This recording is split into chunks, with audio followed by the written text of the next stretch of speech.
The opinions and views expressed in the following program are those of the speakers and the host, and do not necessarily reflect those of Yoakley Scott Corporation and your sports network.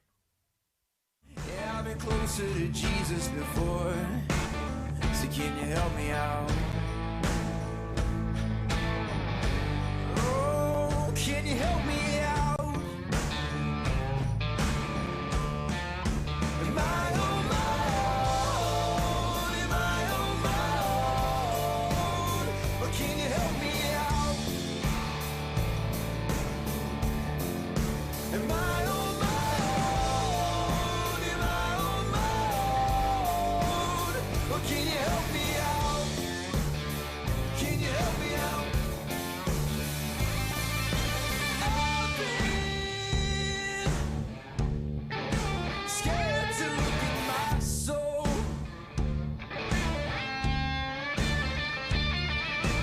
I've been afraid I would follow alone. Yeah, afraid of the things I've been told. Welcome into a Football Friday edition of Running Points on ysnlive.com. Hello, Ron Potesta with you. The MP Vivo Heating and Air Conditioning Hotline open for business. 330-886-0813. That's 330-886-0813 with you until 3 o'clock, at which point we will turn it over and let the boys run with Power Hour. That'll be all coming up at 3 o'clock. Well, we got high school football, playoff, and regular season action, and we'll have a bunch of games for you on the YSN family of cavalcade of stars, if you will. Our playoff games, Division II, Region 5, we're in the quarters. Harding will take a trip to Falcon Stadium for the second time in about 4 weeks as they take on the Fitch Falcons. Harding is 5-3. Their third loss, the last time they lost to Austintown Fitch. Fitch hadn't lost all year long. Division 3, Akron St. Vincent St. Mary is going to go to Canfield. They'll take on the undefeated Canfield Cardinals. Again, St. V's has won their last 7 games against the area in the playoffs. Canfield looking to snap that string and looking to exercise some demons along the way because, well, St. V's has won 2 of those games against Canfield. Division 7, Region 25, Norwalk St. Paul will be traveling to Warren as they take on JFK. St. Paul dispatched of Southern in a very impressive way, but, well, they're going to step up significantly in class. Not that Southern and JFK is a enormously large difference, but it is a difference nonetheless. And Norwalk St. Paul will travel to Mollenkopf as they take on Kennedy. And Kennedy's top seeded in this region for a reason. Top to bottom, they're the most complete team in Region 25, hence the reason why they are the number 1 seed. And finally, down in Beartown, McDonald will take on Leetonia. A couple of 6-1 teams doing battle. A couple of teams that have had outstanding seasons. The big difference between the two, McDonald has been there, done that. This is a Leetonia group that hasn't been to the playoffs in quite a long time. Now, both teams are coming off an impressive victory after a bye week. We'll see what happens in Leetonia Friday night, tonight at 7 o'clock. We've got regular season games, and we'll go through the regular season schedule, go through the Saturday playoff games, and then we're going to start talking a little bit about these regular season games.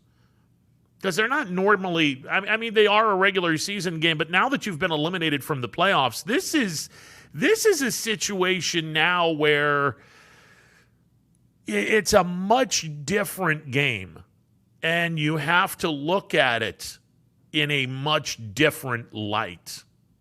Because this, for the first time ever, it is for the first time ever, because we normally haven't had this scenario. When you go to the playoffs, if you don't go to the playoffs, you've already played 10 games, and if you didn't get to the playoffs, well, the regular season's over. You get to your off-season weightlifting program and get ready for the next year.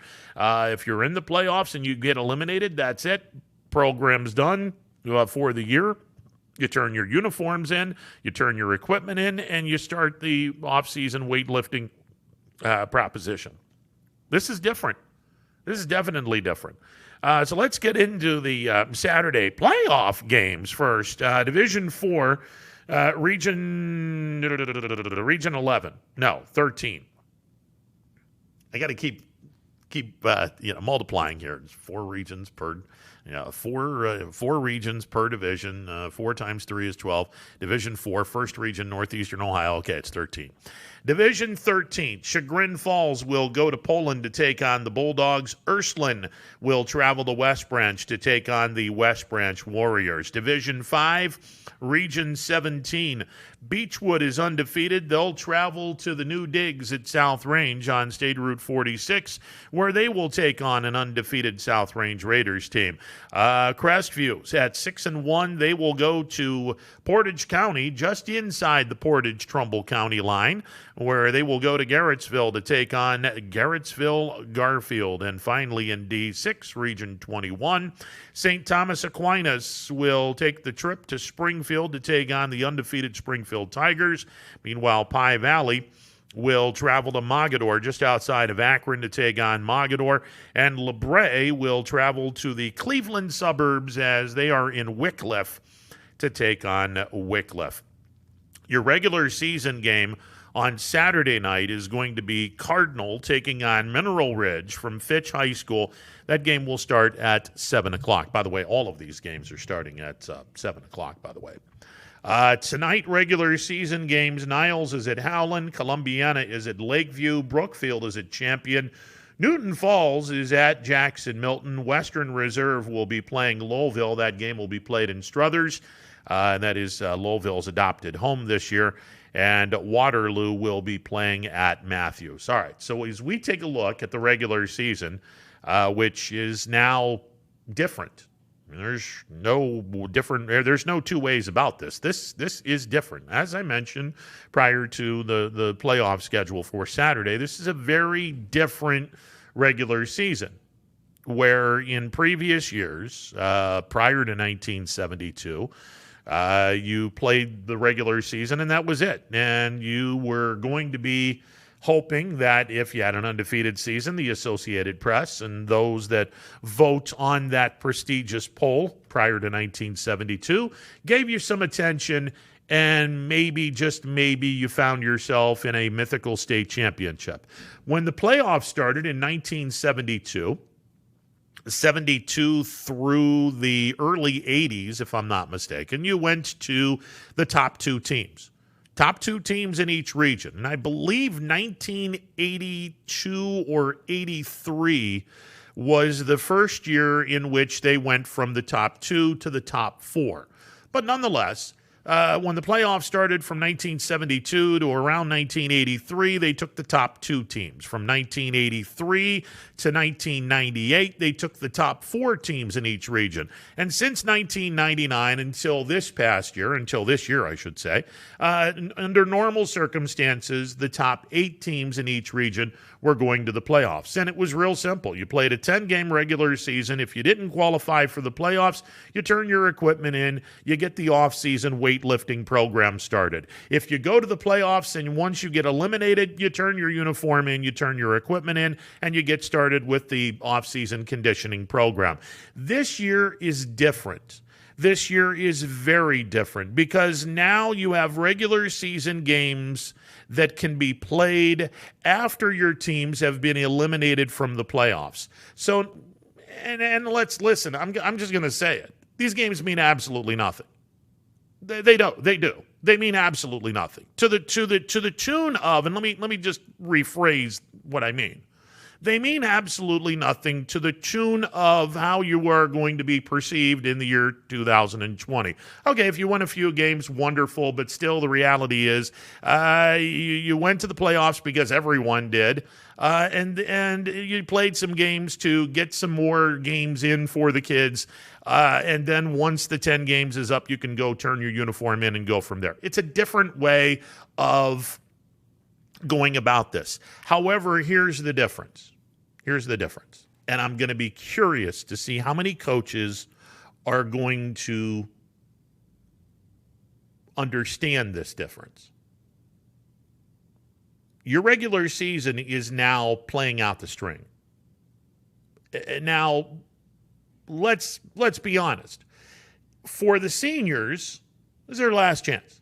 This is it, especially if you're playing your final home game. So I'll throw out an arbitrary example, Jackson Milton. Newton Falls is going to be taking on Jackson Milton.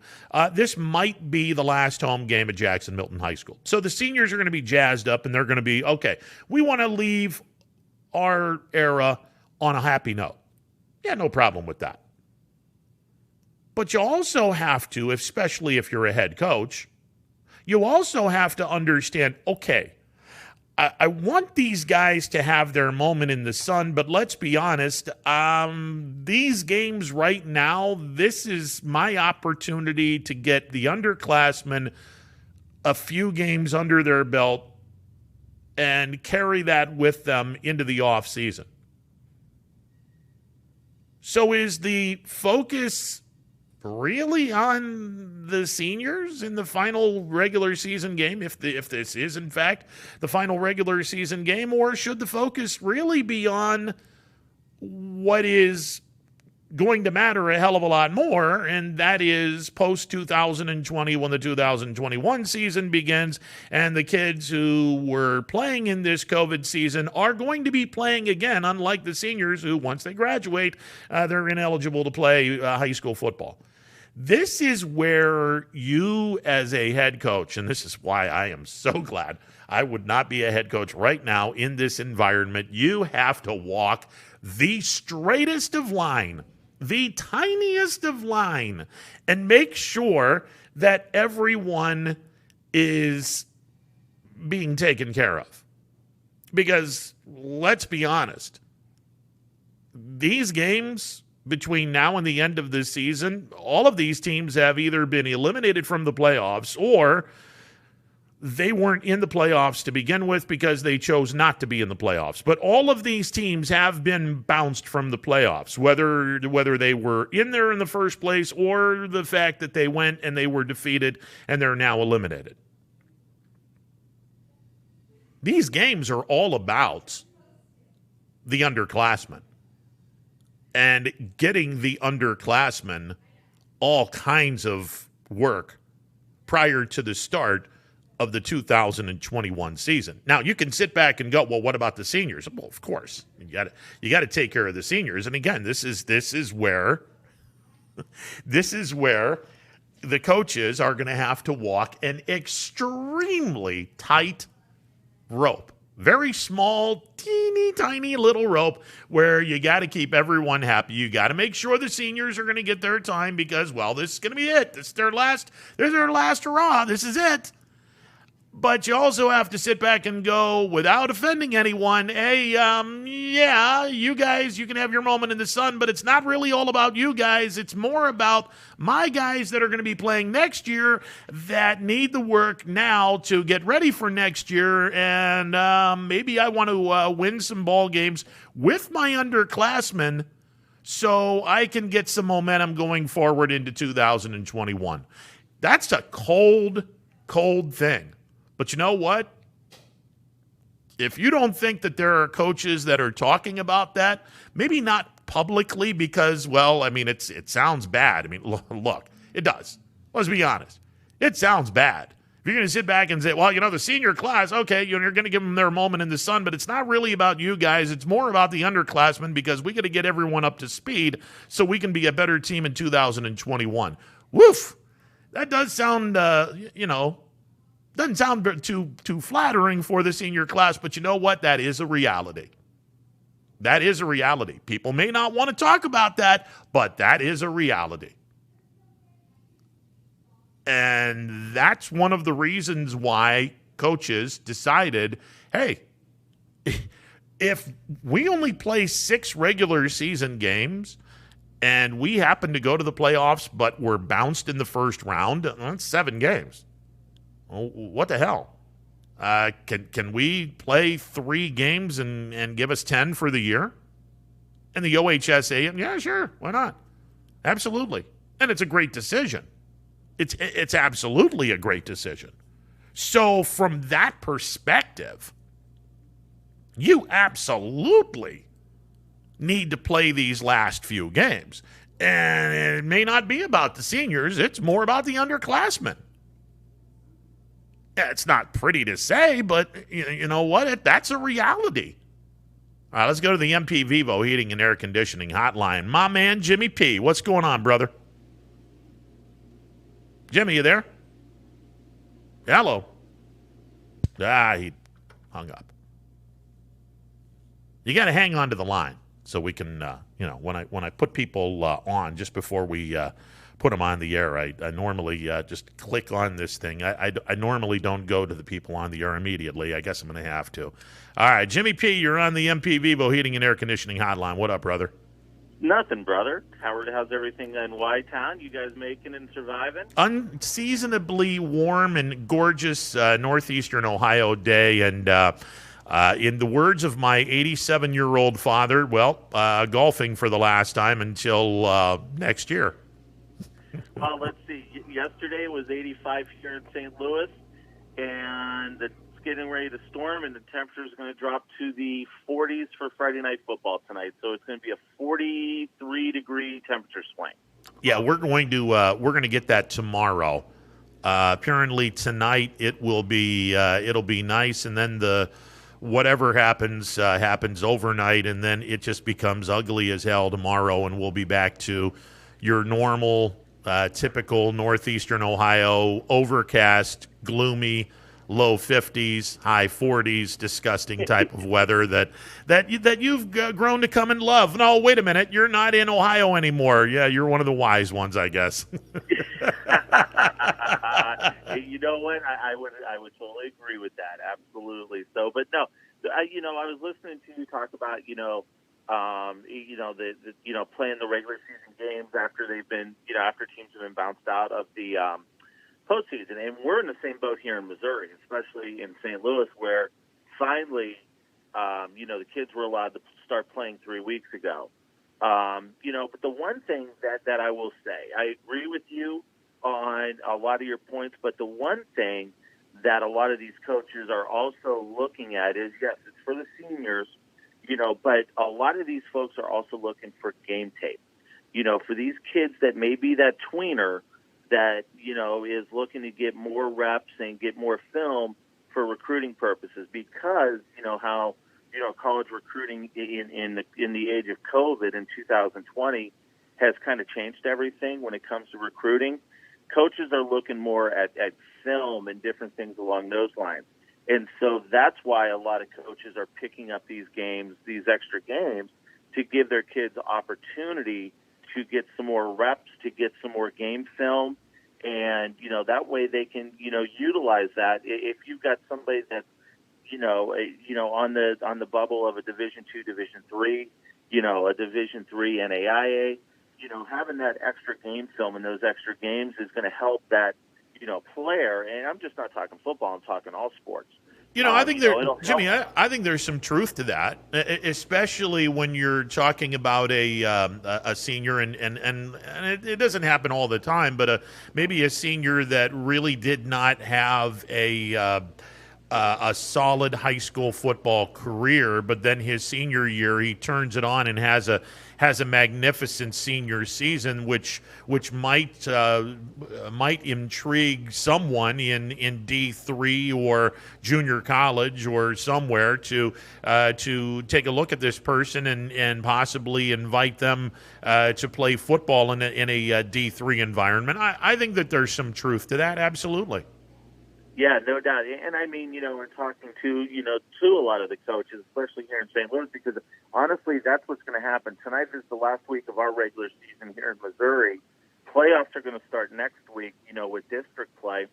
And there's already teams that are kind of making these little side deals in case they get bounced out of the playoffs in either the first or second round of district. That way they can at least get their kids a few more games. Because right now, honestly, Poe, the number one team in the state in the big schools here in Missouri, DeSmet Jesuit, they're the defending, Class 6, which in Missouri, Class 6 is the big school. They're the defending state champs. They only got 2 games in. They're going to have 2 games in before they go into district play. And, once again, it's, for them, they're going to make a long run. But then there's other teams that have only played 3 regular season games, most likely going to get bounced out of the district next week.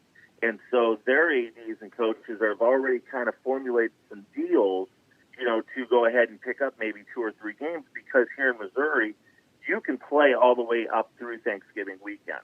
You can play football up until that weekend, because that normally is when the Class 6 championship is, so to say. So, in talking to a lot of coaches, that's the biggest thing that they're worrying about, is getting their kids film and different things. And, I think, a great point I, see on the, on your chat here, it's also about building the program. I mean, you've got some teams that are, they didn't get a lot of time this year. You got a lot of new head coaches that may be trying to install, their program, their philosophies, their ideas, and they only got 4 or 5 games.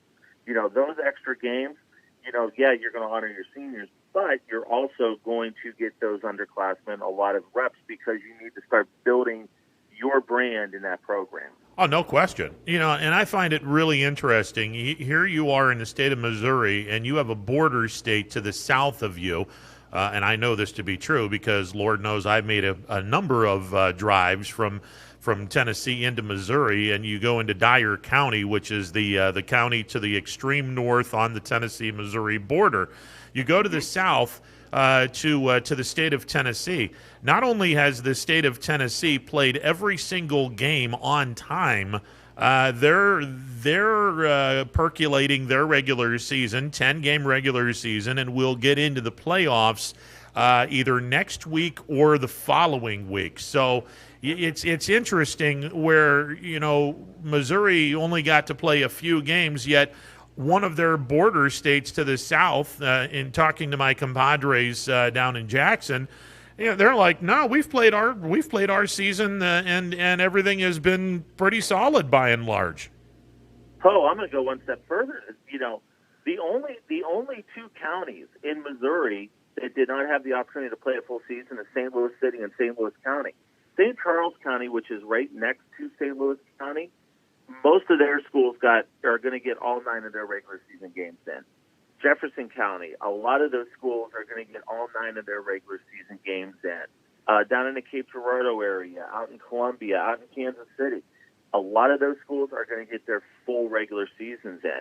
And, that's where the whole thing with St. Louis City and County that just absolutely was crazy, for 6 weeks, for 5 weeks, drove everybody nuts, because everybody else in the state was playing except for St. Louis City and St. Louis County. Now you go to the state, you go over to Illinois. I feel bad for those kids. They're not playing until the spring. And, there's a team, I'm sure you're familiar, East St. Louis, they've got 10 D1 kids. They were the odds-on favorite to win Class 7 over on the Illinois side.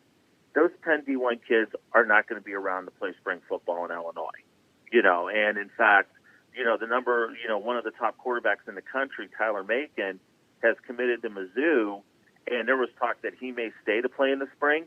He made the announcement this morning that, nope, I'm sorry, I'm going to Mizzou. I'm going to graduate early from East St. Louis, and I'm going to get out to Mizzou and get ready to go.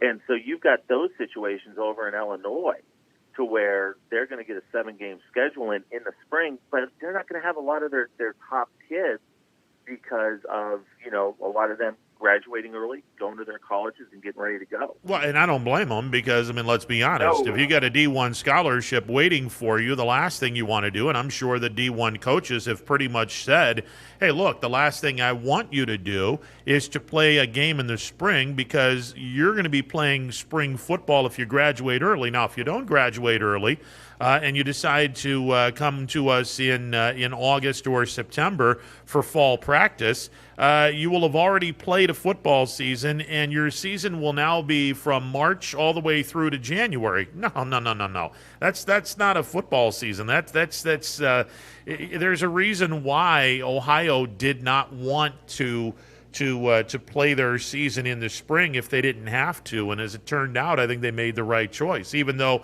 you cut the season by 40%. But now the OHSAA said, hey, okay, if you get eliminated early on in the playoffs and you decide that you want to play games up until your 10th game, no problem.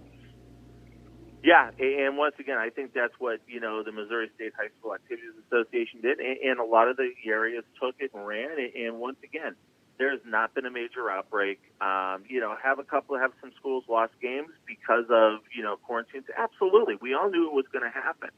But the bottom line is the kids have the opportunity to play, and that's all anybody wants. That's all, you want to see is the kids out there and doing the stuff that they love, and the coaches and the ADs. And I know, back home there in Ohio, the coaches and ADs have done a terrific job in keeping the kids safe and doing different things along those lines. And it's the same thing here in Missouri. The big thing is, getting these kids every opportunity they can to participate and do what they love to do. No doubt. And, again, these regular season games, they'll be fun. Not much to play for per se, but, I mean, like you said, if you're a senior and you have a large game, well, maybe you can springboard that, put it on film, and get a couple of coaches to look at you. But, there's a lot of different ways to look at this. I mean, if you're a coach and you know that this game means a hell of a lot more to the underclassmen because you want to build your program, how many of those seniors are going to be playing, and how much time do these seniors get? That's the other part of this that will be very interesting to go through. Yeah, absolutely. Everybody's going to be walking that fine line, and then you've got hopefully winter sports are going to start. With basketball and everything, and wrestling and all those different sports that these kids participate in. So, you're going to walk that fine line a little bit, but once again, it's giving the kids, the opportunity. And at least here, I'm glad that, the ADs and the coaches are utilizing everything that they possibly have in their toolbox to be able to do that for the kids.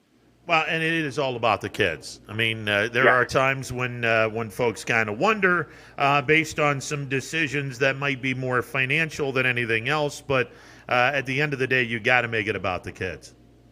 Absolutely, 100%, buddy. And that's why we do what we do, and that's why I cover as much as I can on Fridays, and getting ready for college stuff here at Maryville. We've got we're hoping to start basketball at the end of November, and, we've got a full, spring schedule with the sports that we move from the fall to the spring. But once again, it's all about giving the kids opportunity. Yeah, the sports ADs or the SIDs at YSU are going to be busy. And let's just leave it at that, because you've got football, you've got softball, you've got baseball, you've got the tail end of men's and women's basketball. You've got track and field. You're going to be insanely busy. Everyone's going to probably have to put a cot somewhere on campus and just sleep there, because you're going to be chained to the college, because that's how busy these SIDs are going to be around here.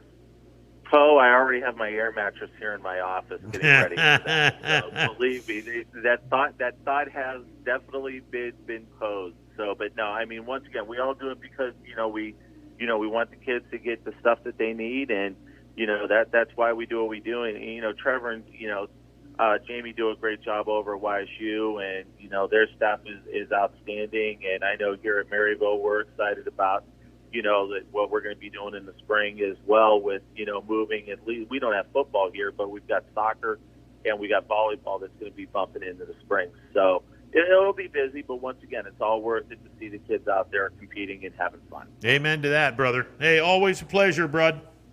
No problem, buddy. Talk to you soon. Man, see you. All right, there he goes, Jimmy Powers. He grew up in the area. He's gone on and done some cool things in the state of Missouri, doing some TV coverage in Missouri with high school football and high school sports in general. And again, if the state of Missouri had the full season, but not St. Louis County or the city of St. Louis. I'm looking down right now as I scan the football brackets as to whether or not there are games that have been postponed. And as of 12:30 on Friday afternoon, game day for Division 1, Division 2, Division 3, and Division 7. There's only one game that has been postponed in the regional quarterfinals, and we made mention of this. That was number 5, Pemberville Eastwood was to have played number 13, Oak Harbor. Oak Harbor got into the quarterfinals courtesy of a no contest. Elyria Catholic, the 4 seed, had a COVID problem. And Oak Harbor, who was the beneficiary of the no contest last week, is now going to be on the receiving end of a no contest this week. Oak Harbor, again, has a COVID outbreak, so Pemberville Eastwood, the 5 seed, is going to waltz into the Division 5 Region 18 semifinals. That is the only game to this point. That is the only game that has been postponed. So when you consider 11 games were canceled in the opening weekend of the OHSAA playoffs, and last week 11 more games were postponed in round 2 of the OHSAA playoffs. And now this week, as we get into the quarterfinals, just one game across the state has been canceled, and that's Division 5, Region 18. So that's it. That's the only game that has been postponed to this point. All right, 330-886-0813, the MP Vivo Heating and Air Conditioning Hotline, open for business. We can continue this conversation again. Who is benefiting the most in the final games of the regular season? And this is a much different regular season than regular seasons of the past. As I mentioned, in the past, prior to 1972, you played your 9 or 10 games, whatever the amount of games you played, and that was it. The season was over. You didn't have playoffs. You relied on the Associated Press. You relied on people to hopefully give you some love. And if you were one of those teams that was good enough to win a state championship, courtesy of the AP poll, whether it was AAA, AA, or Single A, then you won a mythical state championship. In 1972, the Ohio High School Athletic Association decided that the champions should be crowned on the field and not through newspapers. So they decided to put together a playoff format where the top 2 teams in each region, 4 regions in each division, and back then it was AAA, AA, and A.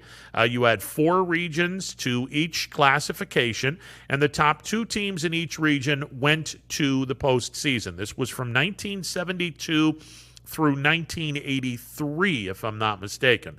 The top 2 teams in each region went to the playoffs. If you were not in the top 2, you played your 10-game regular season. That was it.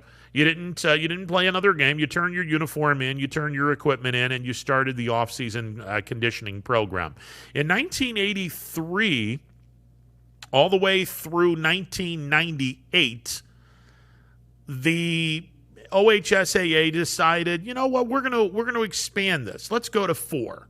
So they expanded it to 4 teams in each region. They added a week into the postseason, and instead of 11, 12, instead of 13 games for each team that wins a state championship, 10 regular season games, the regional finals, the state semifinals, the state championship game, now you were going to go with 14 games for the state title or the state runner-up. You would have your 10-game regular season, regional semis, regional championship, state semis, state championship. So if you won the championship or played in a championship, you played 14 games. If you played 10 games and you were not a part of the top 4 in each region, you're done. You turn your equipment in and you start your off-season conditioning program.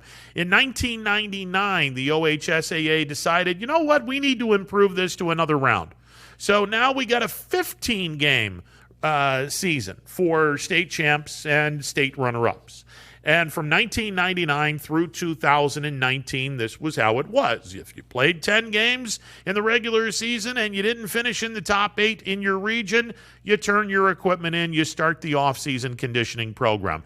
This is the first year in the history of high school football in which you're playing a regular season, then you go into the playoffs, or you are invited to the playoffs. If you choose not to go to the playoffs, well, then you would continue to play regular season games. If you go to the playoffs and you get eliminated, you have an opportunity to go back and play some regular season games. This is the first time in the history of high school football in Ohio that teams are playing a regular season game after they've been eliminated from the playoffs. This is a weird season. Let's face it, it's a really, really weird season. It's a weird year, period. And, truth be told, when we're done with this year, I just hope and pray 2021 is a little bit better.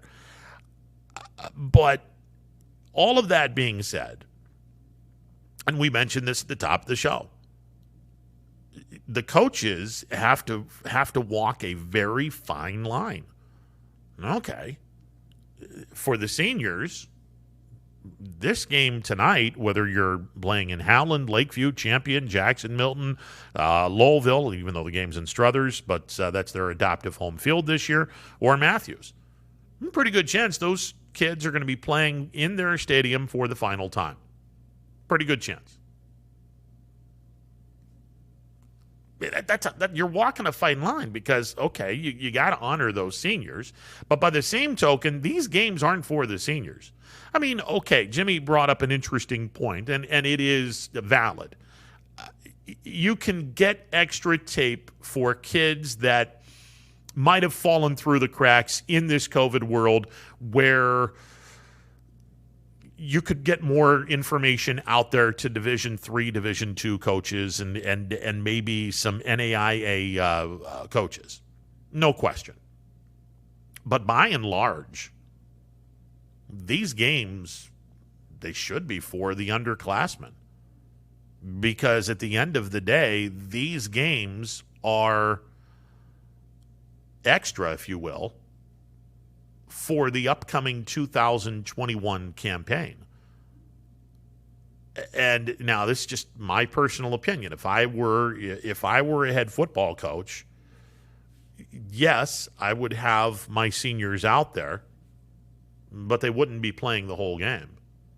I would have my underclassmen playing as much as humanly possible because these games give my underclassmen an opportunity to play as many games leading up to the off season and giving those underclassmen as much possible experience leading up to 2021. But there's a fine line that everyone's going to have to be able to walk to satisfy everybody.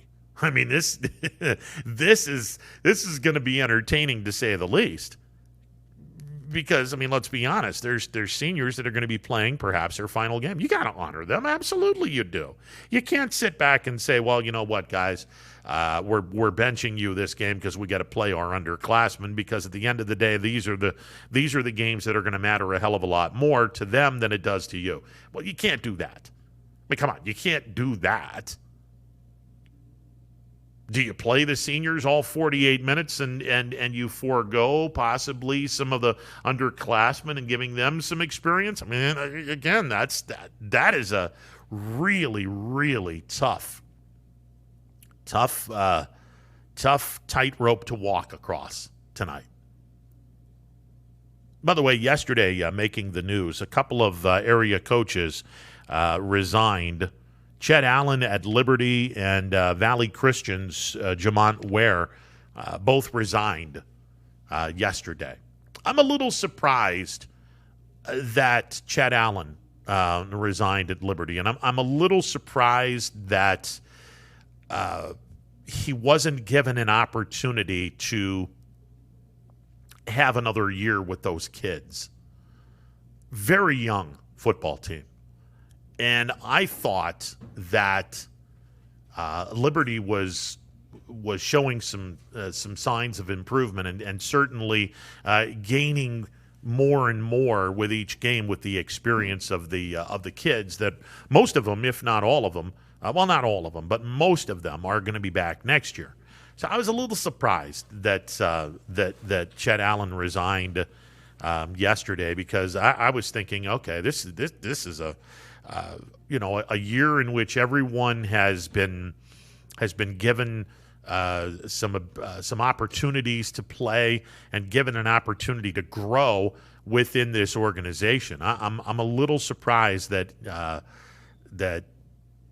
he's not given an opportunity to have these kids in what I think is going to be an interesting 2021 season. There's a lot of talent on that team. I was surprised, very surprised that of the resignation there.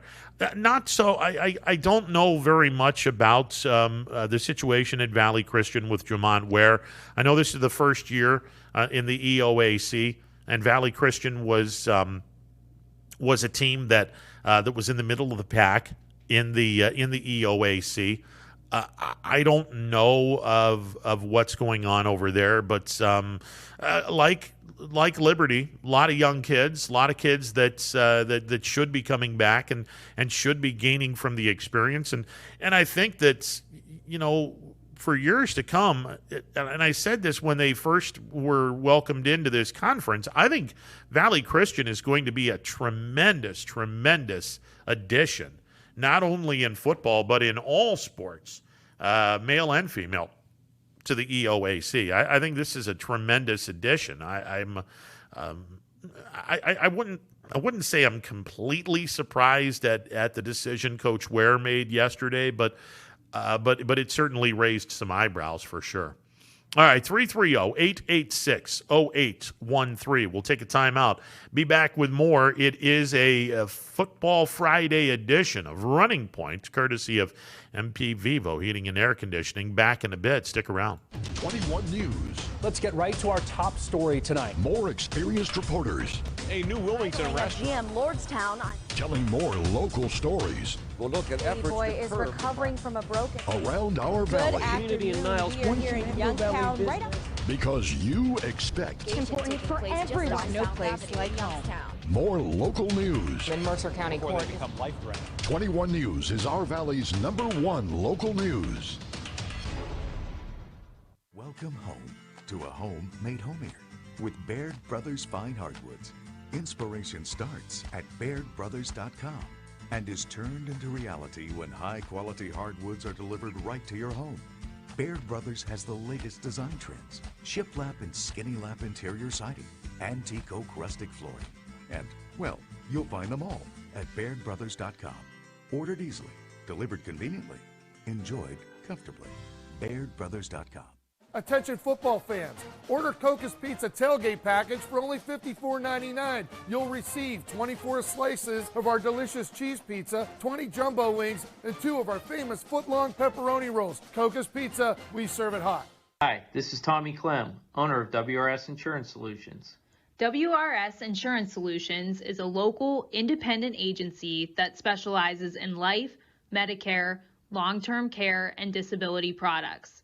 Call us at 330-953-3722 or visit us at wrsinsuranceSolutions.com to learn more. Good luck to all the student athletes in the Valley. Your Armstrong services are more important than ever.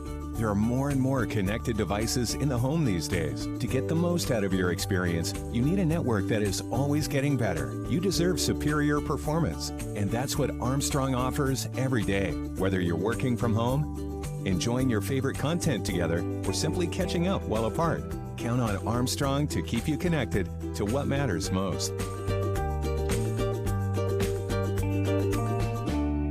For heating, cooling, and indoor air quality, the Mahoning Valley trusts MP Vivo Heating and Air Conditioning, offering worry-free repair, service, and installation. Call MP Vivo today for a free estimate. MP Vivo Heating and Air Conditioning. We're your energy efficient experts.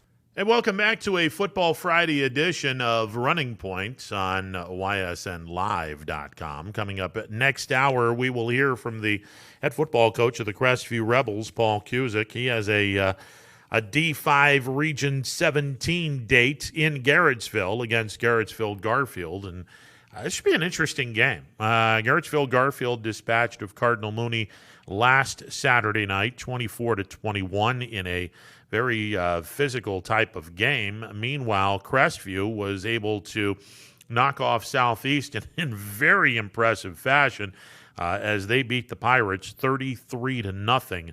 And that's a team that Garrettsville Garfield is quite familiar with. They're in the same league as the G-Men, and we'll see what Crestview can do on Saturday night. Now, obviously, this would be so much more fun if the game were at Crestview. I mean, selfishly, it would be fun because, well, we'd be able to broadcast the game on ysnlive.com. I mean, we will pick up the broadcast, but it's not going to be ours. So that's selfishly, I would have loved to have broadcast this game. Unfortunately, it is what it is. When we get into those situations, you have things that unfortunately you're just not able to do for a variety of reasons. By the way, on October the 2nd, Garrettsville Garfield played Southeast, and the G-Men were able to get a 27-7 victory at home over Southeast. 27-7. They beat Southeast on October the 2nd. 15 days later, the Crestview Rebels were able to beat Southeast 33-0. So, and again, the one thing that you really shouldn't do is the comparison from one game to the other. In terms of, okay, you played this team, well, this team played this team, and this team beat this team by 33. You only beat this team by 20, so therefore this team is a 13-point favorite. No, that's not how that operates. I would say it's a small gauge, but it's not a be-all, end-all gauge. So yes, Crestview, 15 days after Garrettsville Garfield beat Southeast by 20. Crestview beat them by 33. Okay, let me throw the argument, the argument that actually would make some sense. Why you don't do this? Crestview in week number 1, they were defeated by Champion, 20-17. In Champion, in a quagmire. Southeast played Champion on a neutral field. It wasn't a quagmire, but Southeast played Champion on a neutral field. It was artificial turf at Ravenna, and they beat Ravenna by 13 points. So using the argument that I just used, Southeast beating Champion by 13, the Rebels losing to Champion the week before by 3 points, then Southeast should have been a 16-point favorite going into the game last week against Crestview. Well, you saw what happened. They were beaten by 33 points. So it's dangerous to do the one-game shoppers comparison. That's just simply something that it doesn't necessarily mean anything. Again, Garrettsville Garfield at home, they played Southeast and they beat them 27-7. Crestview at home played Southeast and beat them 33-0. Well, there's a big difference between the two. Crestview is now playing games on turf when they're at home. The G-Men have a grass field. So there's a lot of variables in this game. I think this game is going to be very entertaining. I think this is going to be an extremely entertaining game where Garrettsville Garfield playing on the grass. The grass should be dry since we're not going to have any rain, at least not today, and hopefully not tonight. We'll see what the weather brings in terms of tomorrow. It's supposed to be cloudy, 52 in East Palestine. I got to imagine it's probably going to be a little bit chillier up in Portage County. Let's take a look here real quick. Garrettsville, tomorrow you're looking at a high of 48 degrees and a low of 34. And the chance of precipitation is going to be 20% on Saturday and 10% on Saturday night. And it's going to be chilly. The wind's going to be blowing out of the north. So it's going to be chilly. So it's going to be different. It's a different feel. It's a different style of field you're going to be on. I think that tomorrow night is going to be a very entertaining game. Do I think Crestview has enough to beat Garrettsville Garfield? I absolutely do. Will they beat Garrettsville Garfield? I have no idea. If they play disciplined football and they don't have the senseless penalties that have crept up every now and then this year, I think Crestview can play with anybody other than Kirtland. I think Crestview can play with anybody if they play Rebels football.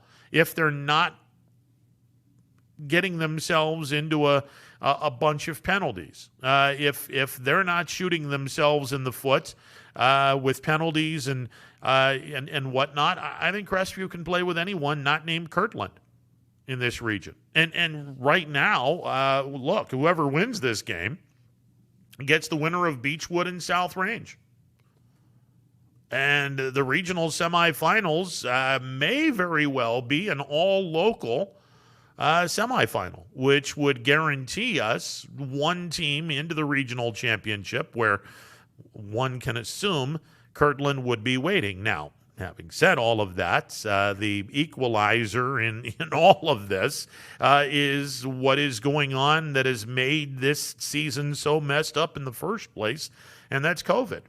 That's the equalizer. Now, fortunately, and we knock on wood and give thanks to God, capital G, that to this point there's only been one canceled game this weekend in the quarterfinals of each region, D2 through D7, and the semifinals in Division 1. There's only been one cancellation, and that is Division 5, Region 18, where Oak Harbor, the 13 seed, is not going to be playing their game against number 5, Pemberville Eastwood. Pemberville Eastwood will take a trip to the semifinals without having to play a game because Oak Harbor had some issues involving COVID, and they are eliminated. Now, interestingly enough, this was the same Oak Harbor team that went to the quarterfinals courtesy of a no contest at the hands of the number 4 seed, Elyria Catholic. So, it is what it is, unfortunately. Pemberville Eastwood's going to go into the regional semifinals on a bye week. And hopefully they're the only school in the state of Ohio this weekend that will be going to the regional semifinals or the regional championship games in D1 on a bye. Hopefully that is the case. All right, 330-886-0813.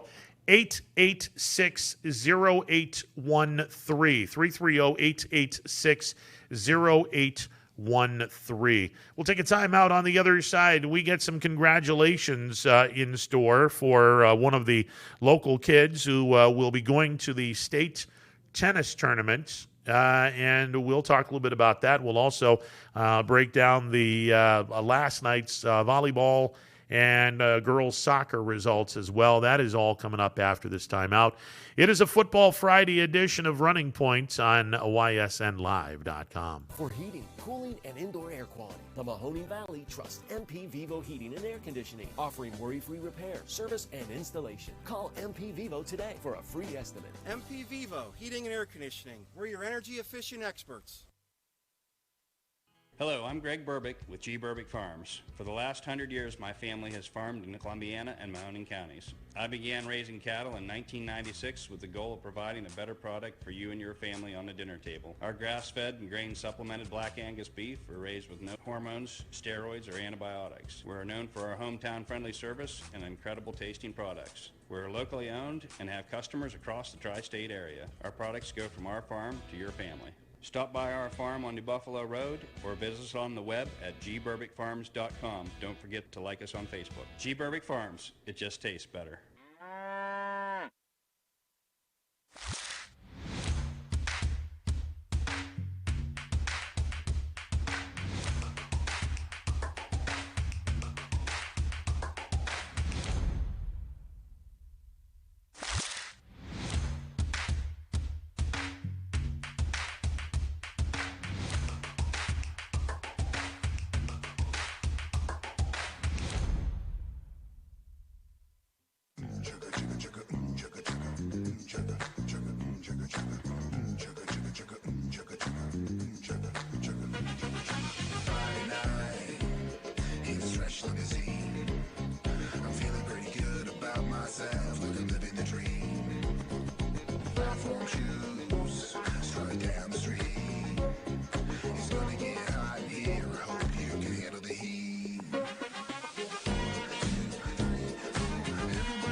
To help you with your Medicare needs. Myers Family Insurance looks forward to helping you now for years to come, so call our family today and remind them how cute we are.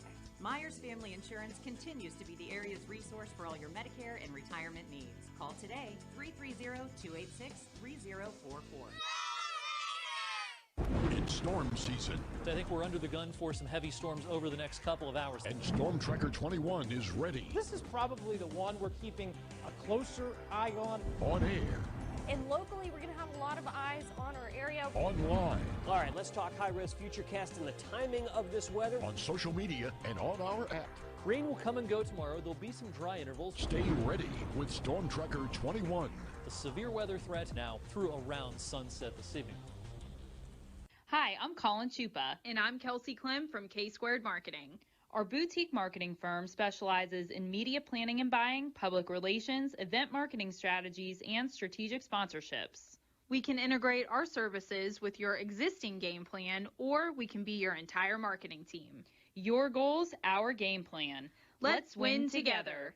Call K-Squared Marketing at 330-623-2730 or visit ksquared.marketing to learn more. Hi everyone, this is DJ Yoakley with Your Sports Network. We appreciate your support of YSN and welcome you to the YSN family. Our broadcast streams are brought to you live at no cost to you by sponsors that are local to this community. Without the vision and generosity of our sponsors and partners, we would not be able to bring this game to you today. So please support the great businesses and leaders that are making this game possible. And if you're a business in need of great advertising and sponsorship opportunities, feel free to head over to our site for more information on the right fit for you. We are local, we are loyal, and we are live. We are YSN. Ah, the details. Baird Brothers Fine Hardwoods is one fine ride. Perfect cornering, superb handling, sporty and stylish, power to spare, plus awesome mileage. Yeah, jaw-droppingly beautiful lines and well appointed with luxurious trim. Put more oomph in your life and start beholding the molding. Find your home's fine hardwood at BairdBrothers.com. No matter what the weather. Hi, this is Tommy Clem, No owner. matter what the weather, be prepared with a reliable, efficient Rude gas furnace or air conditioner. Baird Brothers remains your No matter what the weather, be prepared with a reliable, efficient Rude gas furnace or air conditioner from MP Vivo Heating and Air Conditioning. Call your energy efficient expert, MP Vivo, today for a free estimate. Here at MP Vivo, we rely on Rude, and so should you. I have no idea what the hell just happened there. Wow. All righty. 330-886-0813. I felt like I was in the director's chair saying, no, take 14.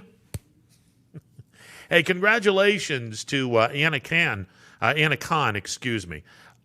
She is doing something that no other member of the Canfield High School tennis team has ever done, and that is qualifying for her third straight trip to the D1 state tournament.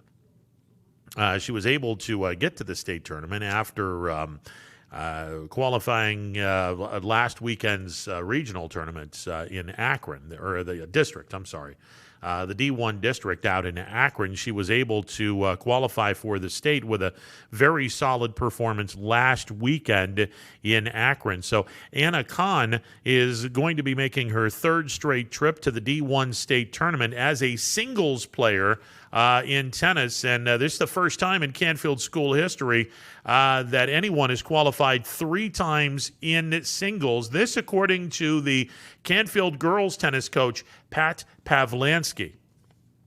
Apparently in Canfield, you have to have the last name Pavlansky to be a coach. That's cool. We got a tennis coach named Pavlansky and a football coach named Pavlansky. That is outstanding. The girls that have qualified all 4 years in Canfield, there have been, according to Coach Pavlansky, quoting her, we've had girls who have qualified all 4 years, sometimes doubles, sometimes singles, but she's the only girl who was qualified as a singles player 3 separate years. Not easy to do, especially with our district. Our district was tough this year. We thought there were 8 or 9 girls that could have made the trip, depending on how the matches go. For her to come, though, or for her to come through, really proud of her.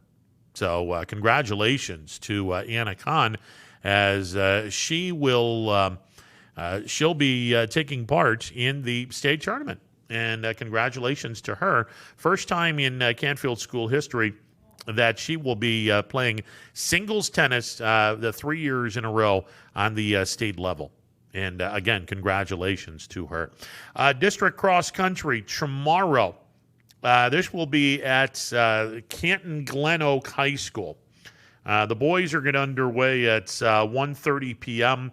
8 teams and 32 individuals. The girls will take place at 2:10 p.m. 9 teams and 36 individuals. Area teams including Fitch, Boardman, and Canfield. At Madison High School, the other D1 district will take place. The boys will start at 8:30 p.m., 8 teams, 32 individuals. The girls will take place at 2:10 with 6 teams and 24 individuals. Area teams include Howland, Niles for the boys, and Warren Harding. Division 2 at Canton Glen Oak High School. The boys will start at 11:30 a.m. There will be 7 teams and 28 individuals. The girls will catch up, or will get going, I should say, at 12:10 p.m. 7 teams will be invited, as well as 28 individuals. The area teams, the Cardinal Mooney girls, let's see, Girard, Hubbard, Poland, Salem, Struthers, West Branch, all going to be taking place at Canton Glen Oak High School on Saturday morning for the boys at 11:30. Saturday afternoon for the girls. That starts at 12:10. The other D2 district will be at Madison High School. The boys will start at 11 a.m., 6 teams and 24 individual qualifiers. The girls will start at 11:40 a.m., 6 teams, 24 individual qualifiers. The teams champion, the Cheney boys, Garrettsville Garfield, Grand Valley boys, Lakeview, Niles girls, and the Ursuline boys. Division 3 at Glen Oak High School. You got to feel that Glen Oak is your cross-country leaders. The boys will get underway in D3 at 9:30 in the morning. 5 teams, 20 individuals. The girls will have 5 teams and 20 individuals. The area teams, Columbiana, Crestview, Jackson, Milton, Leetonia, Lowellville, the Sebring girls, South Range, Springfield, and Western Reserve. The Madison High School district will take place at 9:30 a.m. for the boys. The top 4 teams and top 16 individuals will go on to state. For the girls, that starts at 10:10 a.m. The top 5 teams and the top 20 individuals will move on to states. The area teams include Badger, the Bloomfield boys, Bristol, Brookfield, the Chalker girls, LeBray, Lordstown, Maplewood, Matthews, McDonald, Mineral Ridge, Newton Falls, Pie Valley, and the Ursuline girls. So there you go. Our cross-country events. If you're in Trumbull County, by and large, you're going to be doing your thing over at Madison High School. If you're in Mahoning or Columbiana County, you're going to be doing your thing at Canton Glen Oak High School, and we certainly do wish all the best to our cross-country runners in the district tournaments where they move on to state after this, if I'm not mistaken. All right, let's run through some volleyball tournaments, and then we'll take a timeout, and hopefully we will have Coach Cusick getting set to call in as we get set to talk some football with the head football coach of the Crestview Rebels. Division 1, we had an upset last night in Ashtabula. The Boardman girls beat Lakeside in 4, 3 matches to 1. Fitch swept Stowe Monroe Falls 3-0. Let's go to the phone lines first. Rich, you're on the MP Vivo Heating and Air Conditioning Hotline. What up, brother? Good afternoon, young man. Rico, what's up? What's going on, kid? Beautiful day outside, man. Man, wow. Enjoy it, because that'll probably be the last we have till next year. Well, that's okay. Because of the car situation, we haven't been able to get down to Mill Creek Park, because usually I take a million photos. But a friend of mine did, and caught Lake Newport across from the lookout over the dam. Yeah.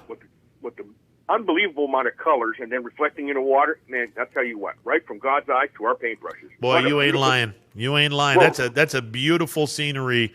Fall foliage exploding over in Mill Creek, and that's one of the probably one of the most underrated places in our area, and I would argue that it might be the most underappreciated part of the Mahoning Valley that sadly not many people get to go over to Mill Creek and check out the Rose Garden or the walks around the lakes and whatnot. It's a beautiful metro park for sure. I remember being off school for the summer and get all of our chores done, and we'd be on our bikes heading to Mill Creek Park. Man, I know every hollow, every path in that park. And you know what? A lot of my friends have relocated in different parts of the country, and they don't have fall foliage. They don't have a park like that. Yeah. They got some nice stuff, but they said it's not even close. So I've been sending photos of people sending to me, and they're just like awestruck. Oh, absolutely. I mean, today is a perfect day to go down to Mill Creek and check out the fall foliage, because it doesn't get much better than that on a beautiful day like today. Absolutely, that's one of the things I'd love to do. Anyway, a little bit on the NFL. Man, that game last night was pathetic. I couldn't even watch it. I mean, it had its moments. Philadelphia comes back and they get the victory by 1 point, and here are the Eagles. They're in first place with a 2-3-1 record. 2-4-1. 2 wins, 4 losses, 1 tie, and here they are in first place. And Rich, we've had this argument every 2 or 3 years where one division might crap on themselves and have a 8-8 team or a 7-9 team get into the postseason and actually host a game because they won their division. And unfortunately, that's part of playing a 4-team division. And they've got it to where there's 4 divisions in each conference, 4 teams in each conference. When you do that, you take the risk of having something like that happen. And it seems like every 2 or 3 years we have the conversation of, oh my God, look at this division. It's god awful. I know it's a money thing, expanded playoffs and yada, yada, yada, even on a normal year, I remember in 65, I was huge. I still follow the Giants, but my dad would take me down to Forbesville once or twice a year, or the neighbor would take us down on the second trip, and we got to see Willie Mays and all them guys. I think the Giants lost that year to the Dodgers by 1 or 2 games. Yeah. There was only National League and American League. Yep, that's it. You didn't have divisions until 1969. That was amazing. It's just too watered down now, but it is what it is, That's all I could say. Anyway, NFC East is pathetic. Oh, yeah, no doubt. And for all of the Baker haters and critics and all the young kids who play PS3 and he's not living up to the standards, Carson Wentz isn't knocking down their door this year. He's not knocking the lights out. No, it's and look, I'm not the biggest Mayfield fan, and I don't think that he's the answer long term. But I also think that Browns fans need to probably settle down a little bit because this is year 3. You have with a quarterback, a quote franchise quarterback, and again, I think that term is so widely used. It's infuriating that people use that term so widely when in reality there's only a handful of true franchise quarterbacks. But nonetheless, if you draft a quarterback in the first round, you have that guy under contract, under a very inexpensive contract for 4 years. And then after the 4th year, somewhere during the 4th year, you have the option to say, okay, we're going to take that 5th year option and go from there. Look, it's similar to baseball in that, okay, once a guy goes to the major leagues, you have 6 years to do something with this person before they become a free agent and move along. Now, the difference between football and baseball is you don't necessarily have to lose this guy. You can put the franchise tag on him and keep him for a couple of years before moving on from him. So, but the reality is, in a salary cap world, if you have your quarterback and he's on the cheap for 4 years and possibly 5, depending on whether you exercise the option, that's how long it is before that quarterback is going to cost you a ridiculous amount of money that's going to screw with your salary cap situation. I'm not the biggest Mayfield fan either, but he's serviceable. He's learning to manage a game. And his which we don't like to come to any player's defense, but this kid, he plays beat up. He's got a heart like Rocky. And not only that, this is his 3rd year with a 3rd set of coaches, a 3rd offensive scheme. If anybody that is criticized never played any kind of organized sport and could understand the seriousness of not having consistency in a coaching realm. then they don't know what they're talking about. Yeah, And you're right about that. I mean, and actually, technically, it's the fourth coach that he's had to deal with because there was an interim coach along the way as well. So it's a weird situation. There's no two ways about that, and I think that he'll be okay.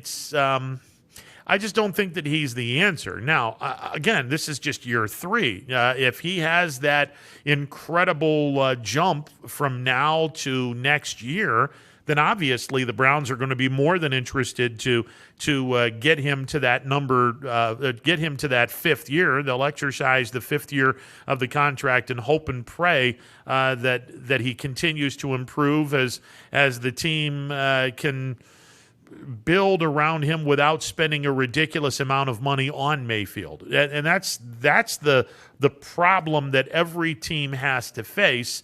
They have to have their quarterback drafted, and within 5 years, that quarterback has to lead this team to a Super Bowl championship or get close so they can justify paying this guy the large contract and then have to worry about the salary cap for some of the other quality players that you have to keep that put up really good numbers when Mayfield was cheap or when your quarterback was cheap. Oh, the days when you drafted a quarterback, no matter what round, and he sat on a pine for 2 or 3 years and got to understand the game and be tutored by a seasoned veteran. Yeah, well, those days are gone. These kids are thrown right into the fire now. I mean, things have really changed. It's not fair to expect a kid, no matter if it's Mayfield. Look at all the guys that are out there now that are in 2nd, 3rd, 4th years. They were thrown in the fire like right out of diapers. Yeah. No, it's different. I mean, the last guy that wasn't thrown into the fire, and there's 2 of them. Brady wasn't thrown into the fire. He played behind Drew Bledsoe, and then Bledsoe hurt himself, and Brady won the job. And Rodgers sat on the bench for 2 years. And then Favre did what Favre did, and Rodgers finally got his opportunity to play. So, but this is different, Rich. You're 100% right. This is a different environment. It's a different style of football in that the ownership and the general managers are now saying, well, hey, because of this salary cap, we only have a certain amount of time before this guy has to get paid, and we got to win something of significance in these 4 or 5 years before we make the decision to pay this guy all kinds of money. Amen. This is the first time. This is the 21st year the Browns have since they've come back. Yeah, it's 21 or 22. Yeah. Okay. Well, either way, give or take, the point is that this is the first time that we had a general manager and a head coach. The general manager put this team together. No, I wouldn't agree with that. Not all of it. Yeah, no, I wouldn't agree with that. I mean, it was the previous general manager and the general manager before him. There's still some remnants from those 2 GMs. Well, this kid is going in the right direction. I'll just put it that way. And it's the first time I've seen that where there seems to be some cohesiveness between the head coach. Well, look, I mean, I saw this act 11 games into the season when Pettine had his team at 7-4, and everything was going along very smoothly. And then Jimmy Haslam decided to tell Pettine that you need to start playing Johnny Last Call, and that was the end of that. So, fortunately, there is no high-profile draft pick that is currently sitting on the bench that the owner needs to tell the coach to play, and that's probably good for Stefanski. That's real good, and if he keeps his nose out of business and let people who have the football knowledge do. Of course, that's all the teams. That's all the teams. Yeah, I'm just not singling them out. So, what's your must-watch or listen to high school game this evening or tomorrow evening? Well, look, I mean, for me, I think the rematch at Falcon Stadium is going to be intriguing.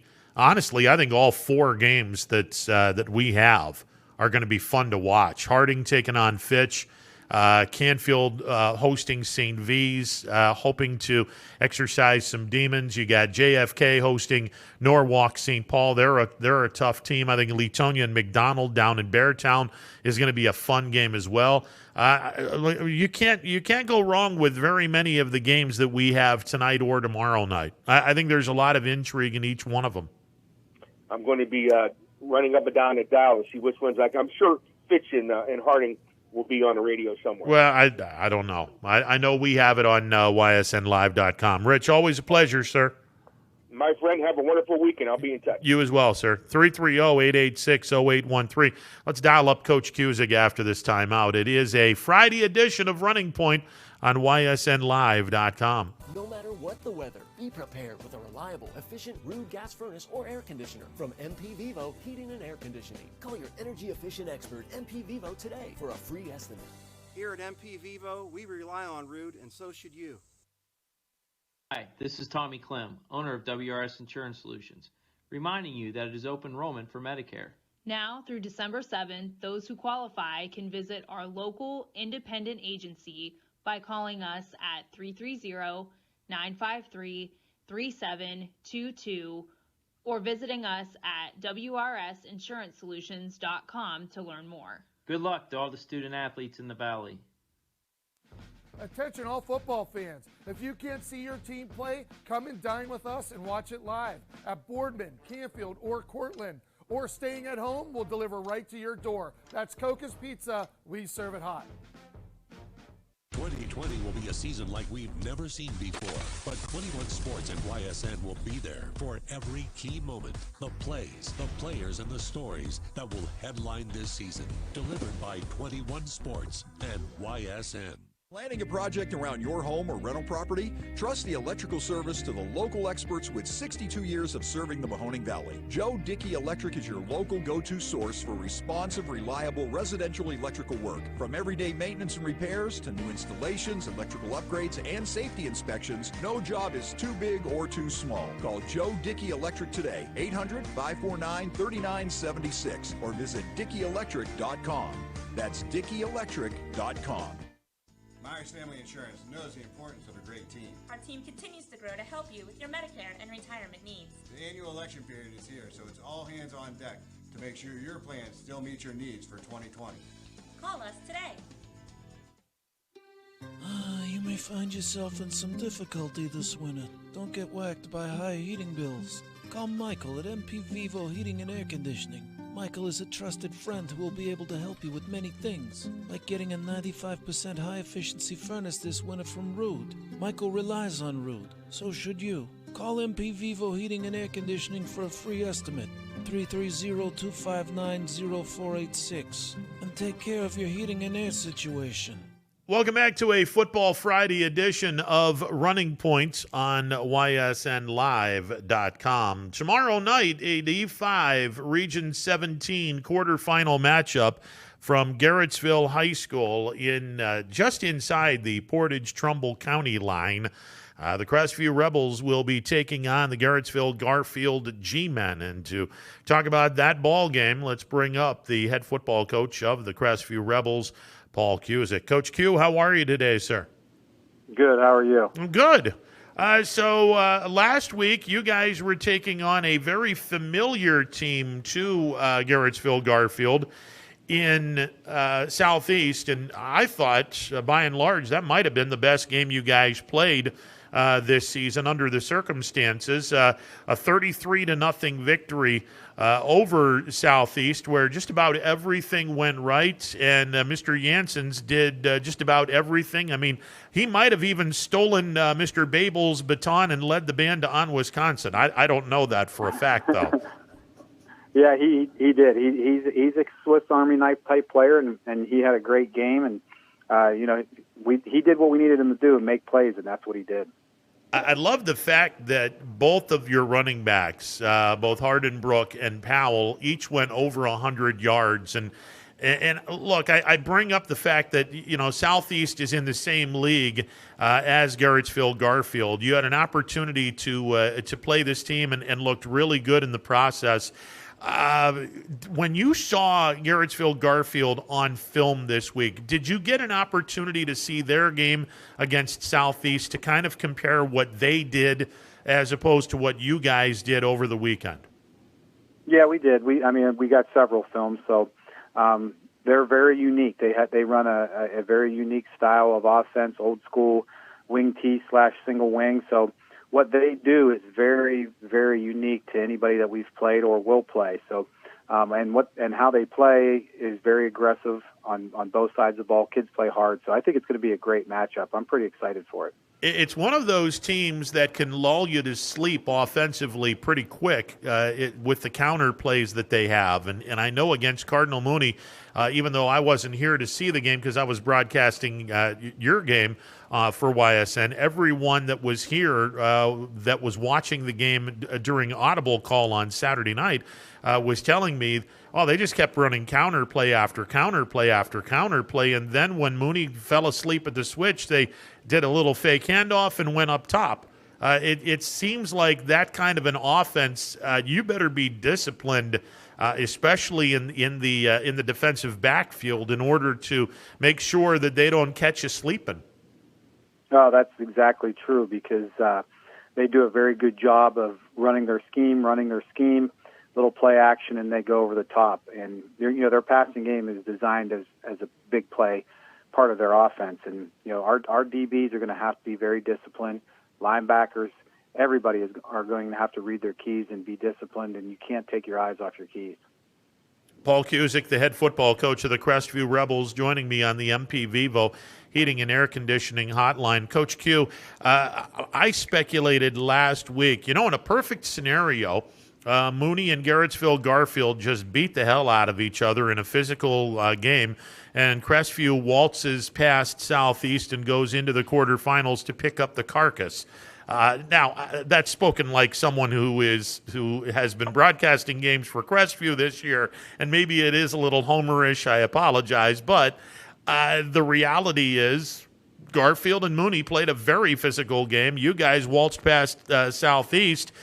I don't know if it's going to be as easy as putting a hat on the helmet and being more physical than Garfield and getting the victory that way, but it had to be really good for you guys and your coaching staff to see that Garfield had a very physical game against Mooney last weekend. Well, I think that it lends to their style of play as well. They, most of their games probably are physical from their standpoint. So, playing Mooney, they were able to play a team that sort of match what they do physicality-wise. So, I don't know how that'll translate, but we pride ourselves on being physical. I'm sure they do. So, it's going to kind of heavyweight fights. There's going to be some haymakers thrown. Well, that's the one thing that I just don't understand why people in the area have looked at the teams in D5 Region 17, and it seems like everyone is basically universally said, okay, Kirtland is the top team in this region. There's no question about that. South Range, yeah, they're up there. Garrettsville, Garfield, yeah, they're up there. Crestview. Yeah, I guess they're up there. Well, wait a second. Time out. Why is it that you guys are a secret across Division 5 Region 17? Not that that's a bad thing, because it's nice to be in that scenario, but it seems like you guys have been a secret all year. Well, I hate to say it, but it's the same old, same old. I just feel like sometimes we get overlooked, and maybe it's just a kind of look down their nose at Columbiana County, but that's the reality of it. We've tried to travel out of our county to play schools through the years to try and kind of spread our brand and make our kids learn how to play at a higher level. And, it has worked, for at times, and sometimes we just, they don't see past Route 7. I don't know what it is. Who knows? But that's just the way it is, and we just got to keep winning. That's the only thing that cures that. You guys will be playing your third game on grass. Week 1 was a quagmire of epic proportions. The game against East Liverpool was on a dry track, natural grass at Patterson Field. You guys were able to knock off East Liverpool in very impressive fashion after a slow start. This week you'll be back on grass taking on Garrettsville Garfield. Clearly, you guys have enjoyed the comforts of the brand new surface at Crestview, but you're also very adept at playing some solid football on grass as well as turf. So it shouldn't really be that big of a change for you guys. No, it shouldn't be. I mean, really, we've only been on turf for 2 months. So our kids grew up playing on turf or on grass, and really, once you kick it off, the surface shouldn't matter. You just got to go play. I think whoever plays the best is going to obviously be the team that wins. And, I have a lot of respect for what Garfield does. They got a very solid program, and they're kind of a hidden gem up there too. So this is going to be a fun matchup. Obviously, when you look at Garfield on film, are there particular players that stick out that need to be addressed as far as you need to stop him, otherwise we might be in trouble? Well, I think they do a good job with the scheme that they have because they have multiple kids that might take a snap from center just because of the design of their offense, that you need to be aware of who is taking the snap, when they're taking the snap, because it could be a counter, could be a pass, could be a sweep, could be a trap. So they do some really good things within the scheme of their offense, and that more than anything, you just got to kind of keep your head on a swivel so you know what number's coming at you, because they do a good job of getting multiple touches, kind of like what we do it in a different way. One of the things that you guys have been hot and cold with all year long is up front. Some guys tend to get a little anxious on defense and jump the gun and get caught for encroachment, and those penalties can add up. Have you guys been able to, and I know it's a daily thing in practice, have you guys been able to preach to those kids the importance of Saturday night, being that this team is going to be doing a lot of counters, and I'm sure they've looked on film at the opportunities they could get to draw you guys offside?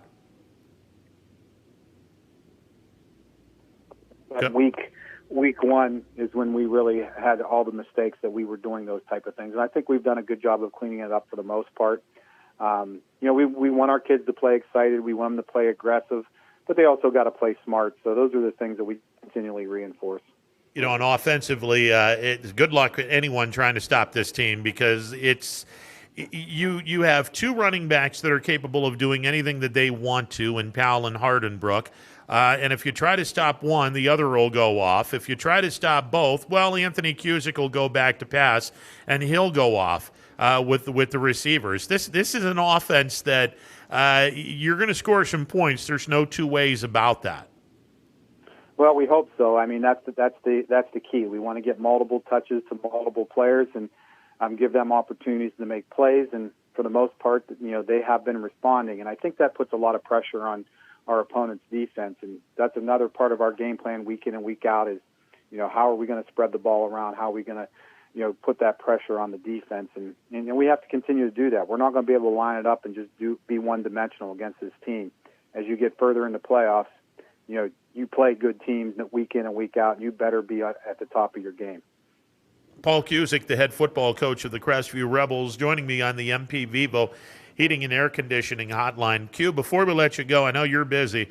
What is the one thing that you guys must do, whether it be offensively, defensively, special teams, the one thing you guys must do if you're going to get out of Garrettsville Garfield with a W Saturday night?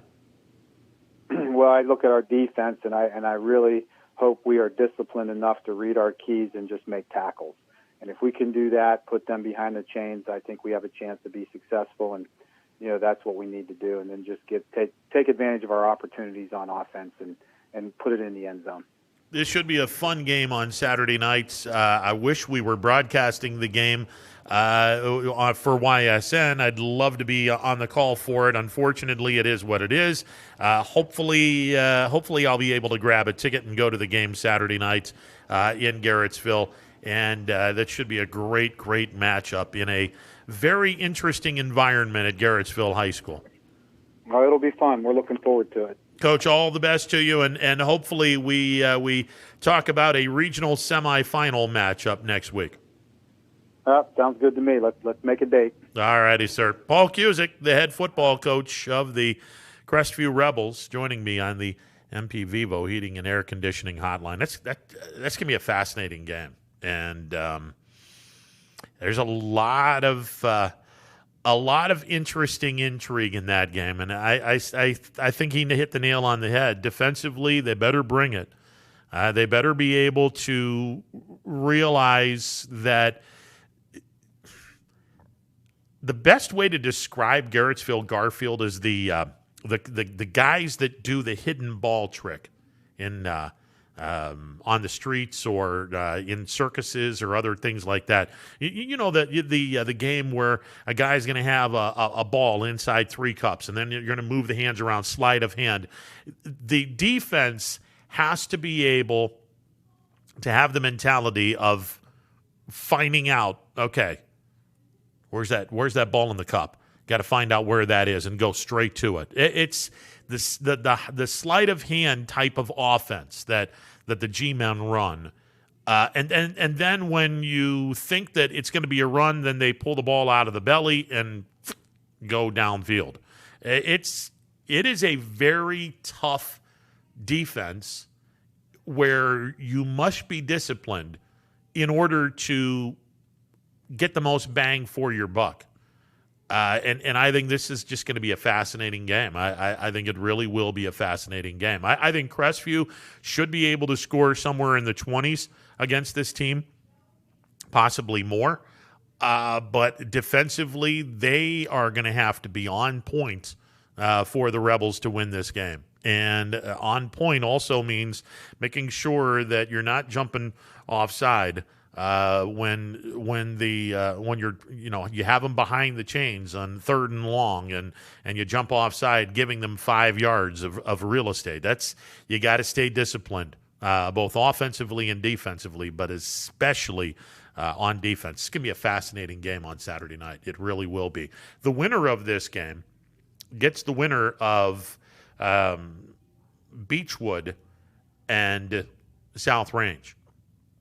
And again, we'll have the game from South Range High School tomorrow night on ysnlive.com, and you can also probably see a lot of, well, not a lot, but some of that game during the Audible call with Mike Ackelson on ysnlive.com. So the winner of the Crestview G-Men game, Crestview Garrettsville Garfield, gets the winner of Beechwood and South Range. So that should be an entertaining matchup Saturday night. Both games should be entertaining, and hopefully, fingers crossed, we're talking about a all-local matchup in the Division 5 Region 17 semis between South Range and Crestview. That'd be fantastic. That would certainly be fantastic. Whether it's South Range and Crestview, and the game is obviously played at South Range, whether it's Beechwood and Crestview, where that game would be played at Crestview. Perfect world, you want both local teams in the YSN family to be taking part in the D5 Region 17 semis. But as long as the semifinal game is broadcast either from South Range or Crestview, doesn't matter. Long as the game is broadcast from South Range or Crestview, where we can broadcast the game on ysnlive.com, that would be fantastic. All right, 330-886-0813. We'll get to the volleyball and soccer scores and set up the schedule for this weekend. That's all coming up after this timeout. It is a Football Friday edition of Running Point on ysnlive.com. Baird Brothers remains your source for fine hardwood products. For the time being, we're open for customer pickup only on weekdays, 9 a.m. to 4 p.m., and Saturday from 9 a.m. till noon. Place your order online at BairdBrothers.com. Baird Brothers, for the place you love. Quality, customer service, and integrity. Those are the 4 words that have driven our success since 1957 at Joe Dickey Electric. Joe Dickey Electric is one Mahoning Valley landmark business that stays current with the requirements of our customers. Family owned and managed, we are an electrical contractor and energy solutions provider. Every member of our team adds to his or her skill set through ongoing training. Residential, commercial, industrial, automotive, and more. We keep ahead of the needs of our customers with a fleet of more than 50 vehicles and 24/7 emergency service, so you're never left in the dark. The 4M Company, being an architect and construction manager for over 40 years, has had the opportunity to use many different electrical businesses for our projects. The depth, quality, and knowledge and attention to detail displayed by Dickey Electric makes them stand out above all the rest. For state-of-the-art expertise and a timeless commitment to our customers, contact Joe Dickey Electric. We are everything electrical.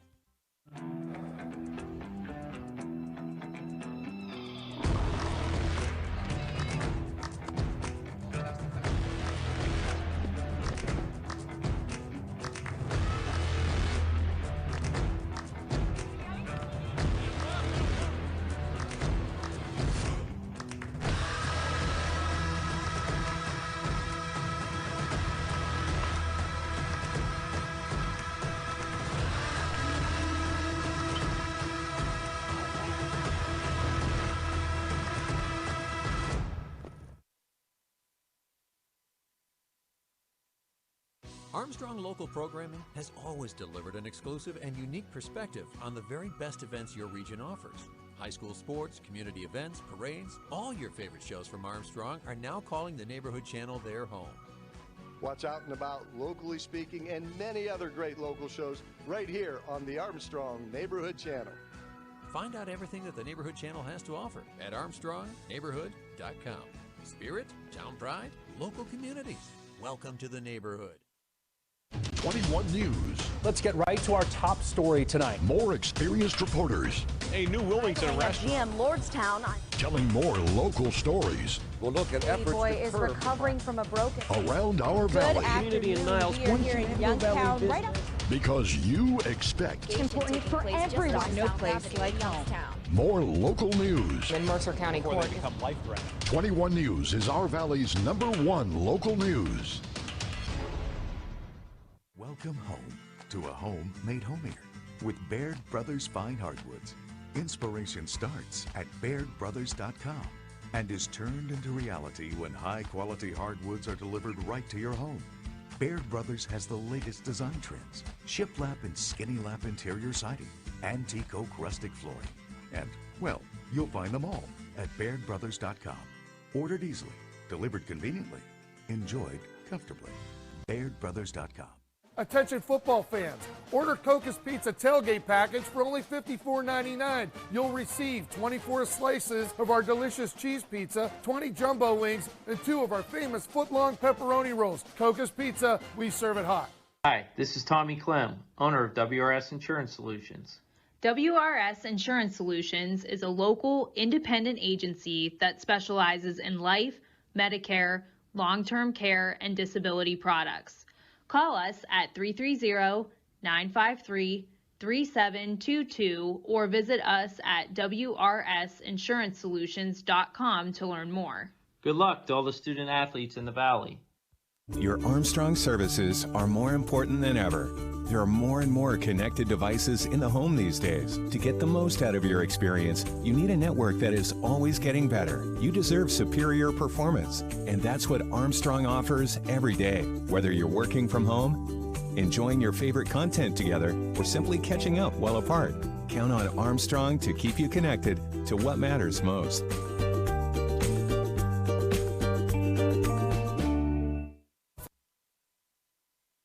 Hello. Heating, cooling, and indoor air quality. The Mahoning Valley trusts MP Vivo Heating and Air Conditioning, offering worry-free repair, service, and installation. Call MP Vivo today for a free estimate. MP Vivo Heating and Air Conditioning. We're your energy-efficient experts.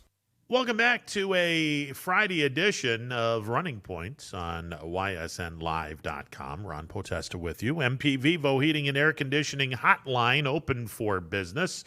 330-886-0813. That's 330-886-0813. We talked about the cross-country tournaments and the districts before we got Coach Cusick on the line. Let's go through volleyball as well as boys and girls soccer and set up the weekend.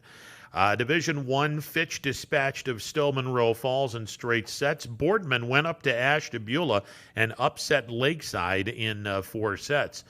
Division II, Lakeview beat Southeast in 4 sets. Lake Catholic dispatched of Salem in straight sets. West Branch straight set winner over Kenston. D3, Cardinals straight set winner over Liberty. South Range dispatched of United in 4 sets. Crestview a straight set winner over Andrews Osborne. And in Division IV, Wellsville straight set winner over Springfield. Heartland Christian straight set winner over Jackson Milton. Mineral Ridge 3 sets to zip on Lowellville, and Ashtabula St. John took 4 sets to beat McDonald. Girls soccer D1 last night. Madison beat Fitch 1-0. Hudson beat Boardman 4-zip. Nordonia blanked Boardman 4-zip. So our 3 D1 programs are now eliminated. Division II, Canfield shut out Hubbard 7-0. Mooney slipped past Salem 5-1. Notre Dame Cathedral Latin 8, West Branch 3. In overtime, Lakeview was defeated by Kenston 2-1. In a shootout, Niles beat Geneva 2-1. And Mogador Field shut out Poland 4-zip. Division III, Springfield bombed Conneaut 8-0. United over Crestview 5-3. Rootstown 5, Lordstown 1. Berkshire put up 10 on Leetonia. They beat the Bears 10-1. South Range put up 10 on Waterloo. They beat Waterloo 10-2. Garfield 4, Badger 1. Ursuline 4, Grand Valley 0, and a Champion over LeBray 3-2. All right, set up some tournaments because tonight no action whatsoever. Tomorrow we've got volleyball and boys soccer. All right, Division I volleyball. Uniontown Lake is at Canfield. That's going to be a 4 o'clock start. Division II, Hubbard is at West Geauga. Streetsboro is at Girard. Those are 4 o'clock starts. Matter of fact, all of these games are going to be starting at 4 o'clock. D3, Ursuline is at Rootstown. Mooney is at East Palestine. Garfield is at Berkshire. And in D4, Brookfield is at Western Reserve. Maplewood at Badger. Sebring at Columbiana. Lisbon at Newton Falls. All of those games in volleyball will be at 4 o'clock.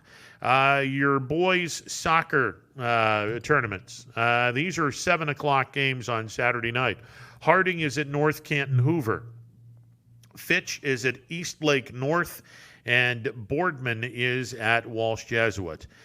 In Division II, 4 o'clock starts. Salem is at Howland, West Branch at Lakeview, West Geauga at Poland, and Hawken at Canfield. By the way, that's West Geauga Poland game starting at 4 o'clock at Poland. Keep in mind, Poland is playing a game on Saturday night in Poland against Chagrin Falls. So that's going to be interesting, and they're hoping that game ends. At least I don't think the soccer team plays anywhere but where the football stadium is. I might be wrong on that. I might have misspoke, but I believe they play their soccer games where they play their football games on the turf. Division III, East Palestine is at Crestview. That is a 4 o'clock start.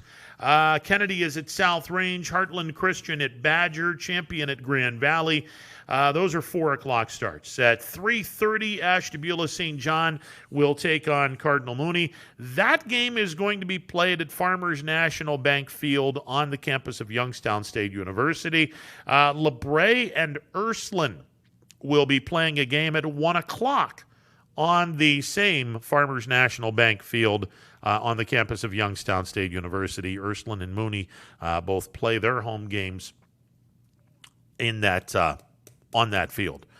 So LeBray and Ursuline is a 1 o'clock start on Saturday afternoon. These other two games will be 4 o'clock starts. Maplewood at Matthews and Mineral Ridge at Columbiana, finishing out D3. Those two games will start at 4 o'clock. All right, 330-886-0813. That is the number to call as we are with you right up until 3 o'clock. Power Hour coming up this afternoon at 3 o'clock. Again, we have playoff action as we are in the quarterfinals in each region, D2 through D7. D1 is 1 week ahead, as they will be throughout the entire postseason.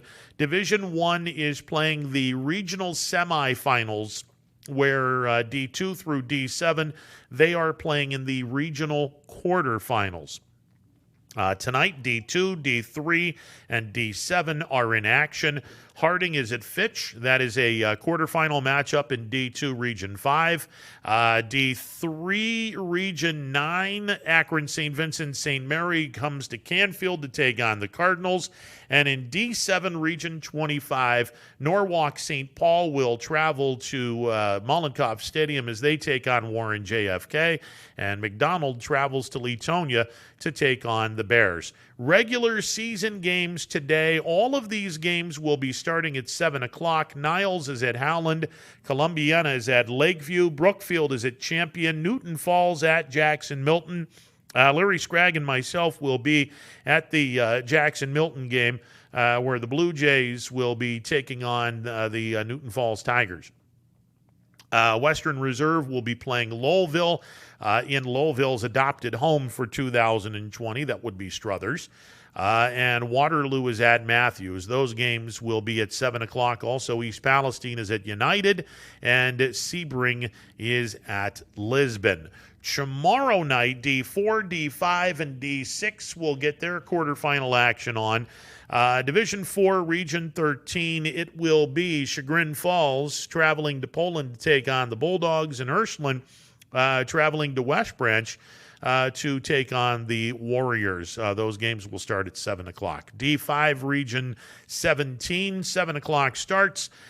Beechwood is at South Range, and Crestview is at Garrettsville, taking on the G-Men of Garrettsville Garfield. Division 6, Region 21, St. Thomas Aquinas is at Springfield. Pie Valley is at Mogador, and LeBray is at Wickliffe. And in the regular season, Cardinal will be taking on Mineral Ridge. That game is going to be played at Fitch High School, and that will be at 7 o'clock. And we made mention of this, and I'd love to hear from you, the fans, on this.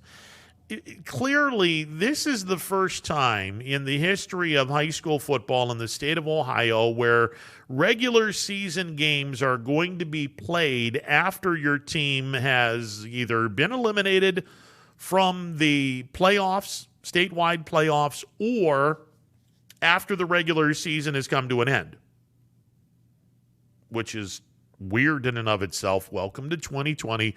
Welcome to this COVID year that has been 50 shades of messed up. So the regular season games tonight, Niles at Howland, Columbiana at Lakeview, Brookfield at Champion, Newton Falls at Jackson Milton, Western Reserve playing Lowellville and Struthers, Waterloo at Matthews, Palestine at United, Sebring at Lisbon. Coaches are going to have to walk this fine line. Okay, now we're starting to get to the end of the season. Everyone was told you can play 10 regular season games, and if you choose to, you play 6 regular season games. If you choose to go to the playoffs, you go to the playoffs. If you don't choose to go to the playoffs, you can just finish out your regular season schedule. Most of these teams had chose to go to the playoffs. They played around maybe 2, got eliminated, and they're now back to playing regular season games. And I contended in the 12 o'clock hour, and I'll contend again, that these games, as important as they are for the seniors, because, well, let's face it, this is their last go-around, and this could very well be the last regular season game or the last game played for the seniors in their home facility. So if you're if you play for Howland, Lakeview, Champion, Jackson, Milton, Lowville, Matthews, United, or Lisbon, this may very well be your last home game. If you're a senior, this is it. This might be your last home game. And there's some importance to that. Make no two ways about that. There is an awful lot of importance to that. But coaches are going to have to walk a very tight line in this one. Because, yes, you want to be able to sit back and say, okay, the seniors, you got to give them their moment in the sun. No two ways about it. They've earned it. This is their last hurrah. But let's be honest here for a second. These games, they mean a heck of a lot more to the upcoming class of 2022, 2023, and 2024 if there are freshmen that are playing varsity football. These games are going to be important, very important, for the kids that might not have gotten playing time the first 6 games of the regular season. These games are going to be important to the future of the program. And you want to send these kids that are going to be playing next year, or at least you think they're going to be playing next year, to the off-season conditioning program on a good note, or with it as much experience as possible. So this is one of those situations, and again, welcome to 2020, where we've never had this done before. But here we are playing regular season games that essentially would have been played in the regular season and not with the playoffs in between the two. This is weird in that you want to be able to say, okay, we thank the senior class very much and this is their moment, but you also want to sit back and go, yeah, but it's these guys' moment too because they're going to be back next year, you're not. Man, that's a tough rope to walk. That's a tough rope to walk. It really is.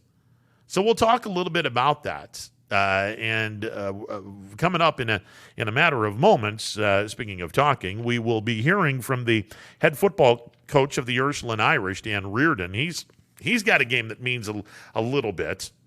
Quarterfinal matchup in Division 4, Region 13. 2 teams that pretty much mirror each other in West Branch and Ursuline, and we'll catch up with the head football coach of the Irish, Dan Reardon, in a couple of minutes. But you know, again, if one of these teams gets bounced, and clearly West Branch or Ursuline will get bounced Saturday night, do you play another couple of games in the regular season? Do you close out the regular season? And how do you deal with the seniors? Now, obviously, that's not a question that I want to ask right now because, well, you're not in that position. But there are some coaches that are going to be in that position. And maybe we can get a couple of them on before we get out of here at 3 o'clock. All right, we're going to take a timeout. On the other side, we will hear from the head football coach of the Ursuline Irish. Dan Reardon is set to join me next. Stick around. More to come on this Friday edition. Rude gas furnace or air conditioner from MP Vivo Heating and Air Conditioning. Call your energy efficient expert MP Vivo today for a free estimate. Here at MP Vivo, we rely on Rude, and so should you.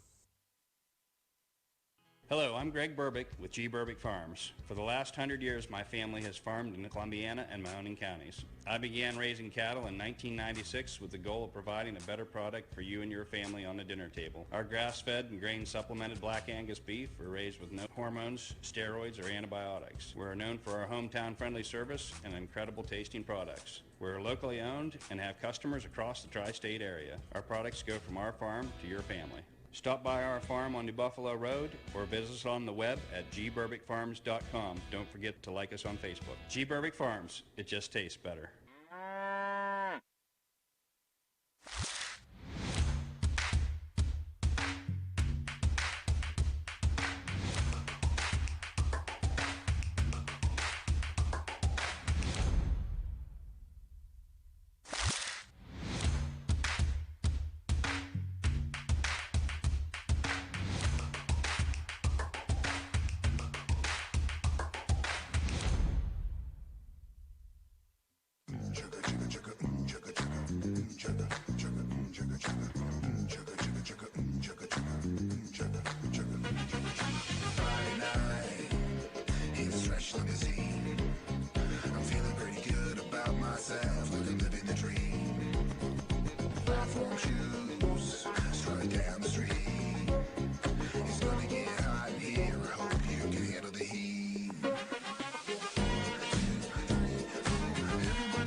families to help you with your Medicare needs. Myers Family Insurance looks forward to helping you now. For years to come, so call our family today and remind them how cute we are.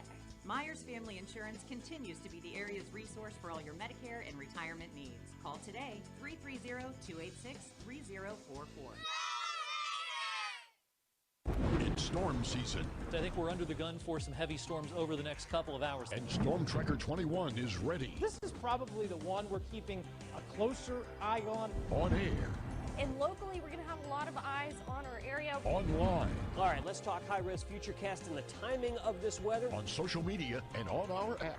Rain will come and go tomorrow. There'll be some dry intervals. Stay ready with Storm Tracker 21.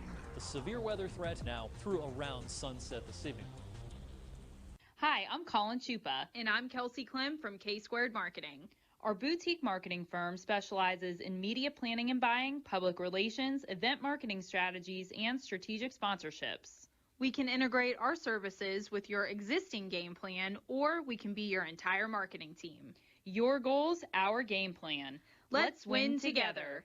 Call K-Squared Marketing at 330-623-2730 or visit ksquared.marketing to learn more. Hi everyone, this is DJ Yoakley with Your Sports Network. We appreciate your support of YSN and welcome you to the YSN family. Our broadcast streams are brought to you live at no cost to you by sponsors that are local to this community. Without the vision and generosity of our sponsors and partners, we would not be able to bring this game to you today. So please support the great businesses and leaders that are making this game possible. And if you're a business in need of great advertising and sponsorship opportunities, feel free to head over to our site for more information on the right fit for you. We are local, we are loyal, and we are live. We are YSN. Ah, the details. Baird Brothers Fine Hardwoods is one fine ride. Perfect cornering, superb handling, sporty and stylish, power to spare, plus awesome mileage. Yeah, jaw-droppingly beautiful lines and well appointed with luxurious trim. Put more oomph in your life and start beholding the molding. Find your home's fine hardwood at BairdBrothers.com. For heating, cooling, and indoor air quality, the Mahoning Valley trusts MP Vivo Heating and Air Conditioning, offering worry-free repair, service, and installation. Call MP Vivo today for a free estimate. MP Vivo Heating and Air Conditioning. We're your energy efficient experts.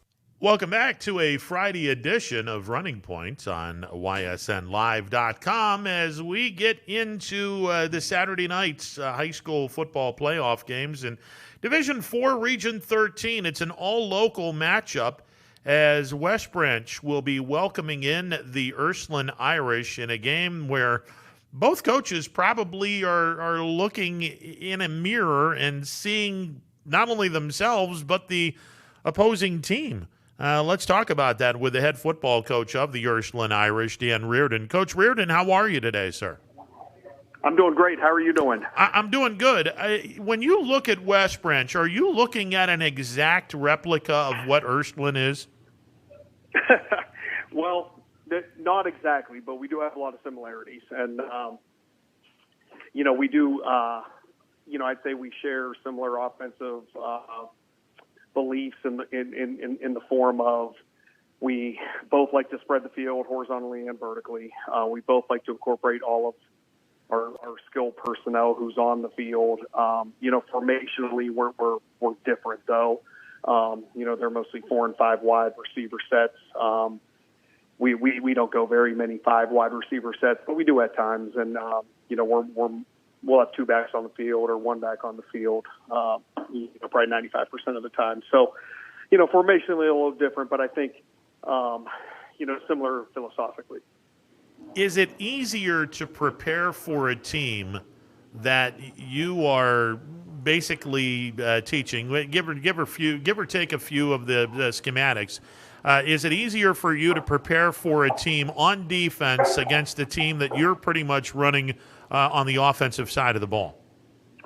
Well, I would say we're different enough that we're preparing for a different team. When you look schematically and everything, again, philosophically and schematically are 2 pretty significant differences. So I would say that they present different challenges than what we've seen up to this point this season.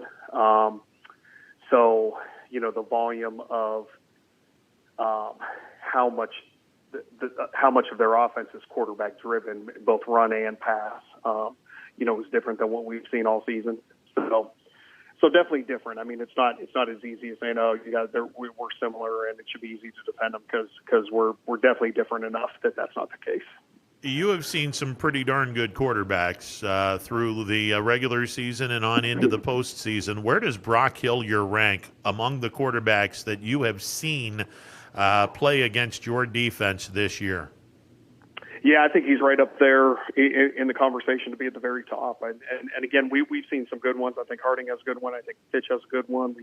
We saw a good one last week. And, that's not to discredit any of the other guys. But, it'd be an interesting debate to see who's at the very, very top. But he's definitely in the conversation right there.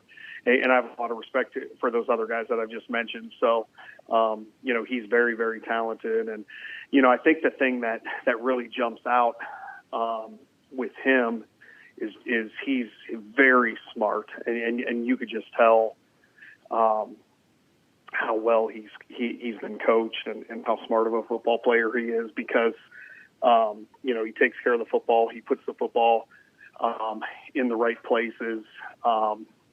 He finds voids in coverage zones and. You can just tell that he's very, very well schooled and he understands the game.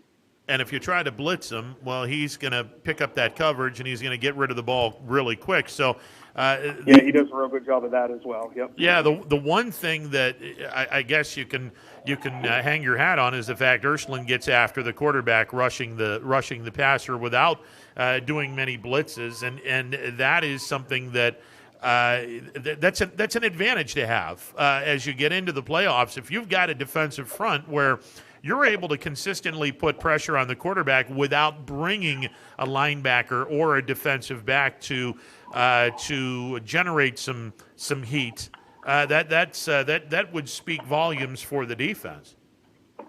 Yeah, I think our guys have done a good job pressuring quarterbacks this year, and we've been a defense that has been able to create a lot of negative plays for, in the form of TFLs or sacks or pressures. And, when you're able to do that, you're able to get off the field. So, our goal is always to win first down. We feel like if we win first down and get a team in second and long, then, we're able to tee off to a point, so to speak, and it's a great situation where we get a second or third and long, and we have a good idea that passes coming, and it changes their mentality, and I think they've done a good job with that.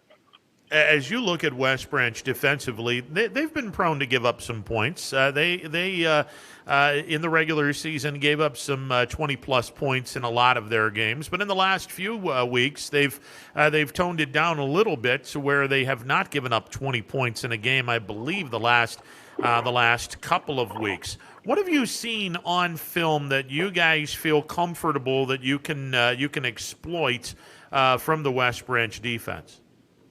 Well, I'm not going to get into specific, but the thing I'd say about their defense is I think they're underappreciated, and people don't realize how good they are because they have such a prolific offense, and offense sells tickets, but and it's fun to talk about the quarterback and the skill guys and all the points they score and everything else, but you don't see teams this late in the season that are undefeated who don't play great team defense, and that's what they do. So, really impressed by their defensive line. They do a really good job up front. I think that's the strength of their defense, and again, I mean, they're undefeated this late in the season. They played some good football teams, and to do that, you have to play good defense, and so probably a little bit. I don't know. Everybody talks about the quarterback, and their defense is out there, and nobody hits big plays on them. It's very rare to see. They're gap sound. They run to the football. They tackle well. They do all the things that coaches preach. And, again, so maybe a little bit underappreciated. Well, certainly you guys have not only played a difficult schedule, but you guys offensively have been prolific as well. You have not been held under 24 points all year long. Again, you've taken on Cheney, Fitch, Boardman, East, Harding, Mooney. That's a pretty solid regular season schedule, and you beat Villiangela St. Joe's in the postseason. Certainly, your guys' offense is certainly prolific as well, Coach. So we felt like coming into the season that our offense had a chance to be good. A lot of those guys played last year. We returned, all of our guys up front. We returned a quarterback, and I feel like we have good depth at the skill position. So, I think one of the things that I mentioned that West Branch does is that they force you to defend all of the skill positions. And I think what you see out of us is if someone does a good job taking away one of our guys, be it by a defensive adjustment or a certain front or a coverage they're playing, we've had other guys step up, and our quarterback has done a good job. Brady Shannon's done a good job spreading the ball around. We have a lot of receivers who have touchdown passes, and probably not as many as West Branch has, but we feel good about that group, and we knew that group was going to be a strength of ours coming into the season, and so far they've done that. And again, it's been different guys each week, and it's not necessarily the same guy. Just that breaks staring down, and it's not like that. He does a good job spreading it around, and our guys do a good job stepping up when their number's called. Talk about the first down, and that is probably the most important aspect of a drive, both offensively and defensively, if you think about it. And it doesn't matter which first down it is, because every first down, offensively, if you're getting 4 or 5 yards, now you've got the defense looking back and saying, okay, they can run the ball, they can throw the ball. There's no certainty here.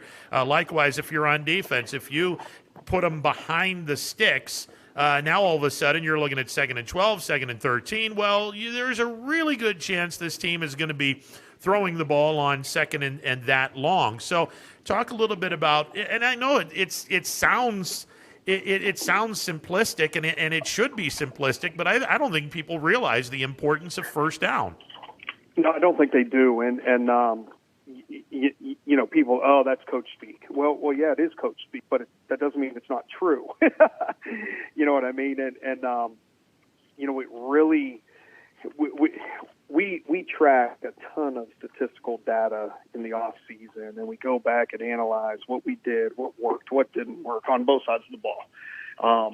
How we were in certain situations, field position, down in those different things, and if you want to get off the field on defense, winning first down might be the most important thing, because it puts you in a good situation on 2nd and 3rd down.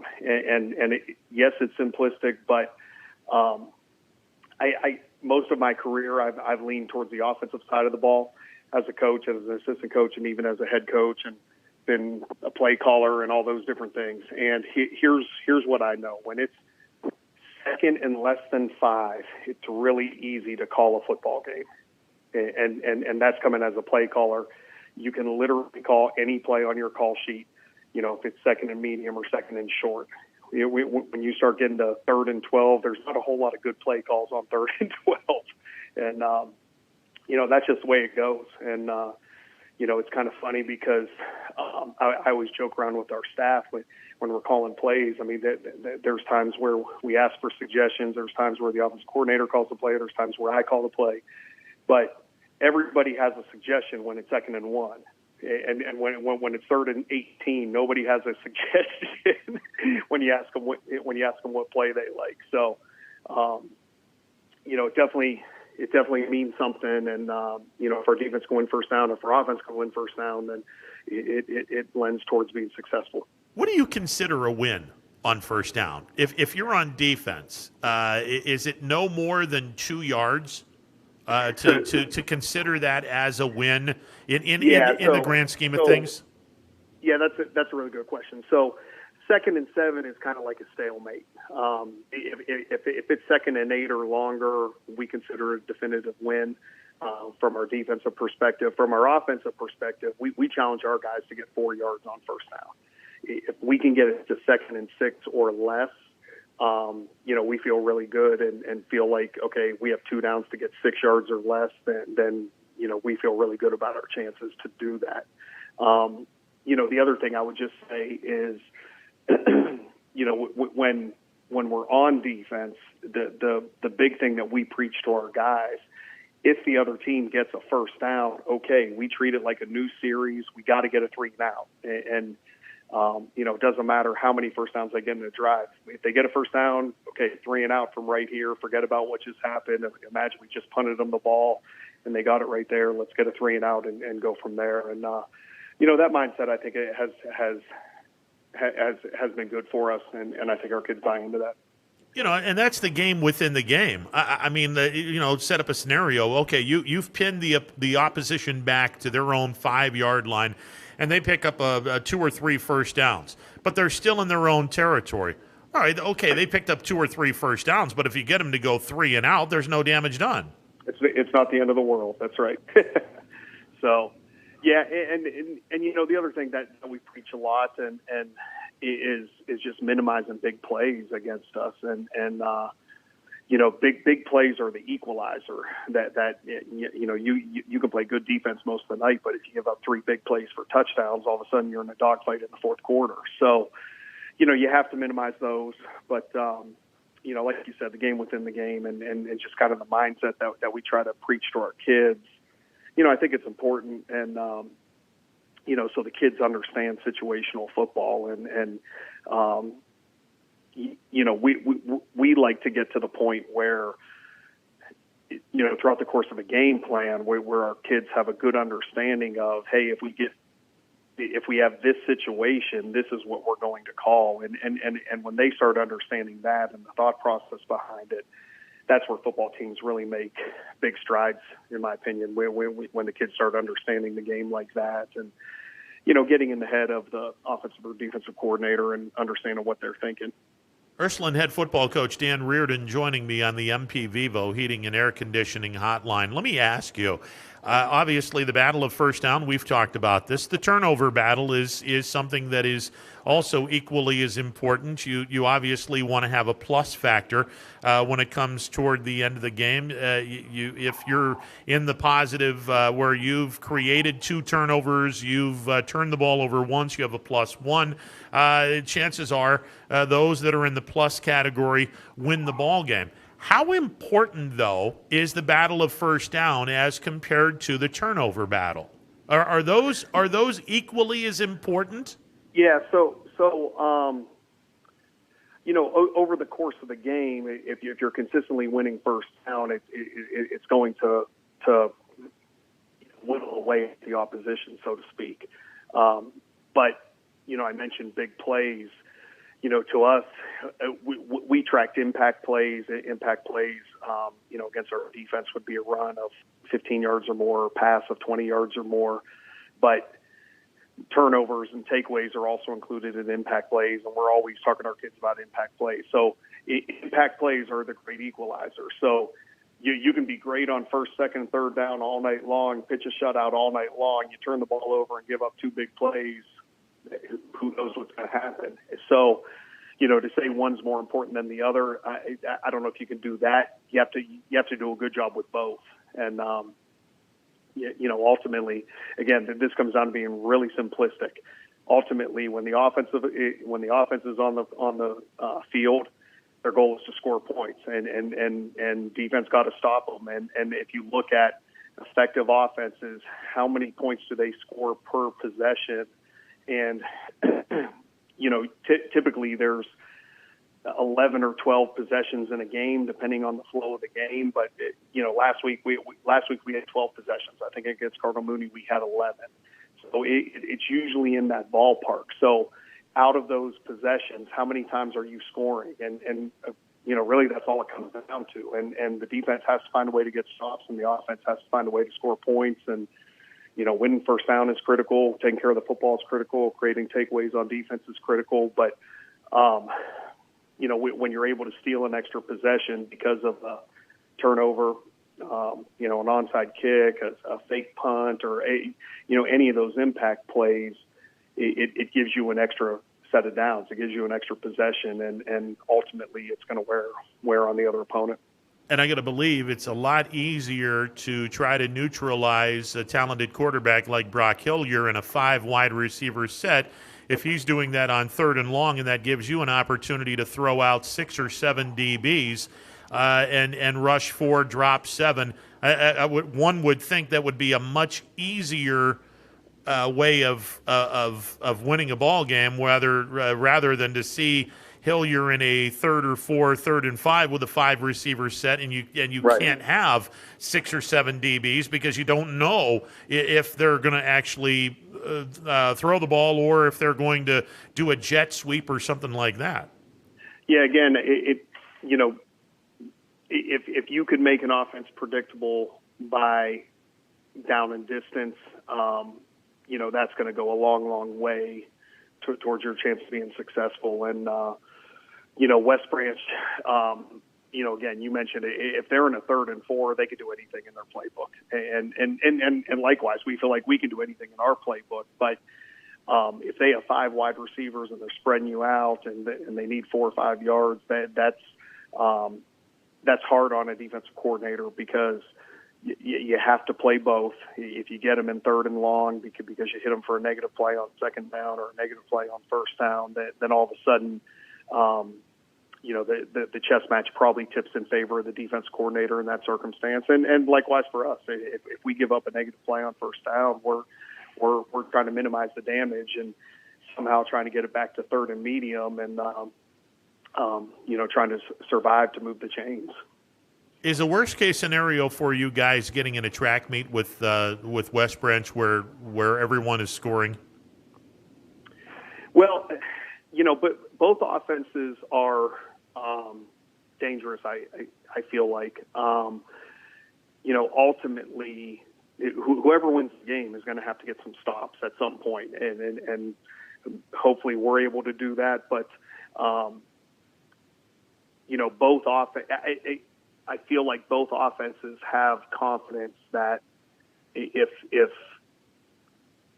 they need a score in the 4th quarter, that they're going to be able to do it because both of us have done it before. And confidence is a big part of it, particularly at this point in the season. So, I think both offenses have a lot of confidence from that standpoint. If it's a game where both teams have scored 40 points, the offense isn't going to lack for confidence in the 4th quarter if they need to score, because they've already scored 6 or 7 times at that point. So, again, I mean, whoever's going to win the game is going to have to get some stops at some point to create some separation. This is going to be a fascinating game. I think so. I'm so glad we got 2 local teams because the good news is one of our members of the YSN family is going to go on to the regional semifinals, and that's always good. Absolutely. Hey, Coach, all the best to you. Good luck in your game against West Branch, and look forward to speaking with you soon. Yeah, that sounds great. Thanks for having me on. Appreciate you got it. Dan Reardon, the head football coach of the Ursuline Irish. This is a fascinating matchup. I mean, it is a really fascinating matchup between 2 teams that can light up a scoreboard. And both teams are capable of playing some serious defense as well. This will be a lot of fun. 7-0 West Branch taking on 5-2 Ursuline tomorrow night down in Beloit. And that's in southern Mahoning County. If you're not familiar where West Branch High School is, it's if you go on 62 and go toward Beloit, I want to say you got to make a right-hand turn. I don't even remember the name of the road. But it's just off of State Route 62 in the southern tip of Mahoning County. It's going to be a fascinating game tomorrow night. Should be a lot of fun. All right, we're going to take a time out. Be back with more. It is a Football Friday edition of Running Points, courtesy of MP Vivo Heating and Air Conditioning on ysnlive.com. Stick around. Hi, this is Tommy Clem, owner of WRS Insurance Solutions, reminding you that it is open enrollment for Medicare. Now through December 7th, those who qualify can visit our local independent agency by calling us at 330-953-3722 or visiting us at wrsinsurancesolutions.com to learn more. Good luck to all the student athletes in the Valley. Attention all football fans. If you can't see your team play, come and dine with us and watch it live at Boardman, Canfield, or Cortland. Or staying at home, we'll deliver right to your door. That's Coca's Pizza. We serve it hot. 2020 will be a season like we've never seen before, but 21 Sports and YSN will be there for every key moment. The plays, the players, and the stories that will headline this season. Delivered by 21 Sports and YSN. Planning a project around your home or rental property? Trust the electrical service to the local experts with 62 years of serving the Mahoning Valley. Joe Dickey Electric is your local go-to source for responsive, reliable residential electrical work. From everyday maintenance and repairs to new installations, electrical upgrades, and safety inspections, no job is too big or too small. Call Joe Dickey Electric today, 800-549-3976, or visit DickeyElectric.com. That's DickeyElectric.com. Myers Family Insurance knows the importance of a great team. Our team continues to grow to help you with your Medicare and retirement needs. The annual election period is here, so it's all hands on deck to make sure your plans still meet your needs for 2020. Call us today. You may find yourself in some difficulty this winter. Don't get whacked by high heating bills. Call Michael at MP Vivo Heating and Air Conditioning. Michael is a trusted friend who will be able to help you with many things, like getting a 95% high-efficiency furnace this winter from Rude. Michael relies on Rude, so should you. Call MP Vivo Heating and Air Conditioning for a free estimate, 330-259-0486, and take care of your heating and air situation. Baird Brothers remains your source for fine hardwood products. For the time being, we're open for customer pickup only on weekdays, 9 a.m. to 4 p.m. and Saturday from 9 a.m. till noon. Place your order online at BairdBrothers.com. Baird Brothers, for the place you love. Quality, customer service, and integrity. Those are the 4 words that have driven our success since 1957 at Joe Dickey Electric. Joe Dickey Electric is one Mahoning Valley landmark business that stays current with the requirements of our customers. Family owned and managed, we are an electrical contractor and energy solutions provider. Every member of our team adds to his or her skill set through ongoing training. Residential, commercial, industrial, automotive, and more. We keep ahead of the needs of our customers with a fleet of more than 50 vehicles and 24/7 emergency service, so you're never left in the dark. The 4M Company, being an architect and construction manager for over 40 years, has had the opportunity to use many different electrical businesses for our projects. The depth, quality, and knowledge and attention to detail displayed by Dickey Electric makes them stand out above all the rest. For state-of-the-art expertise and a timeless commitment to our customers, contact Joe Dickey Electric. We are everything electrical.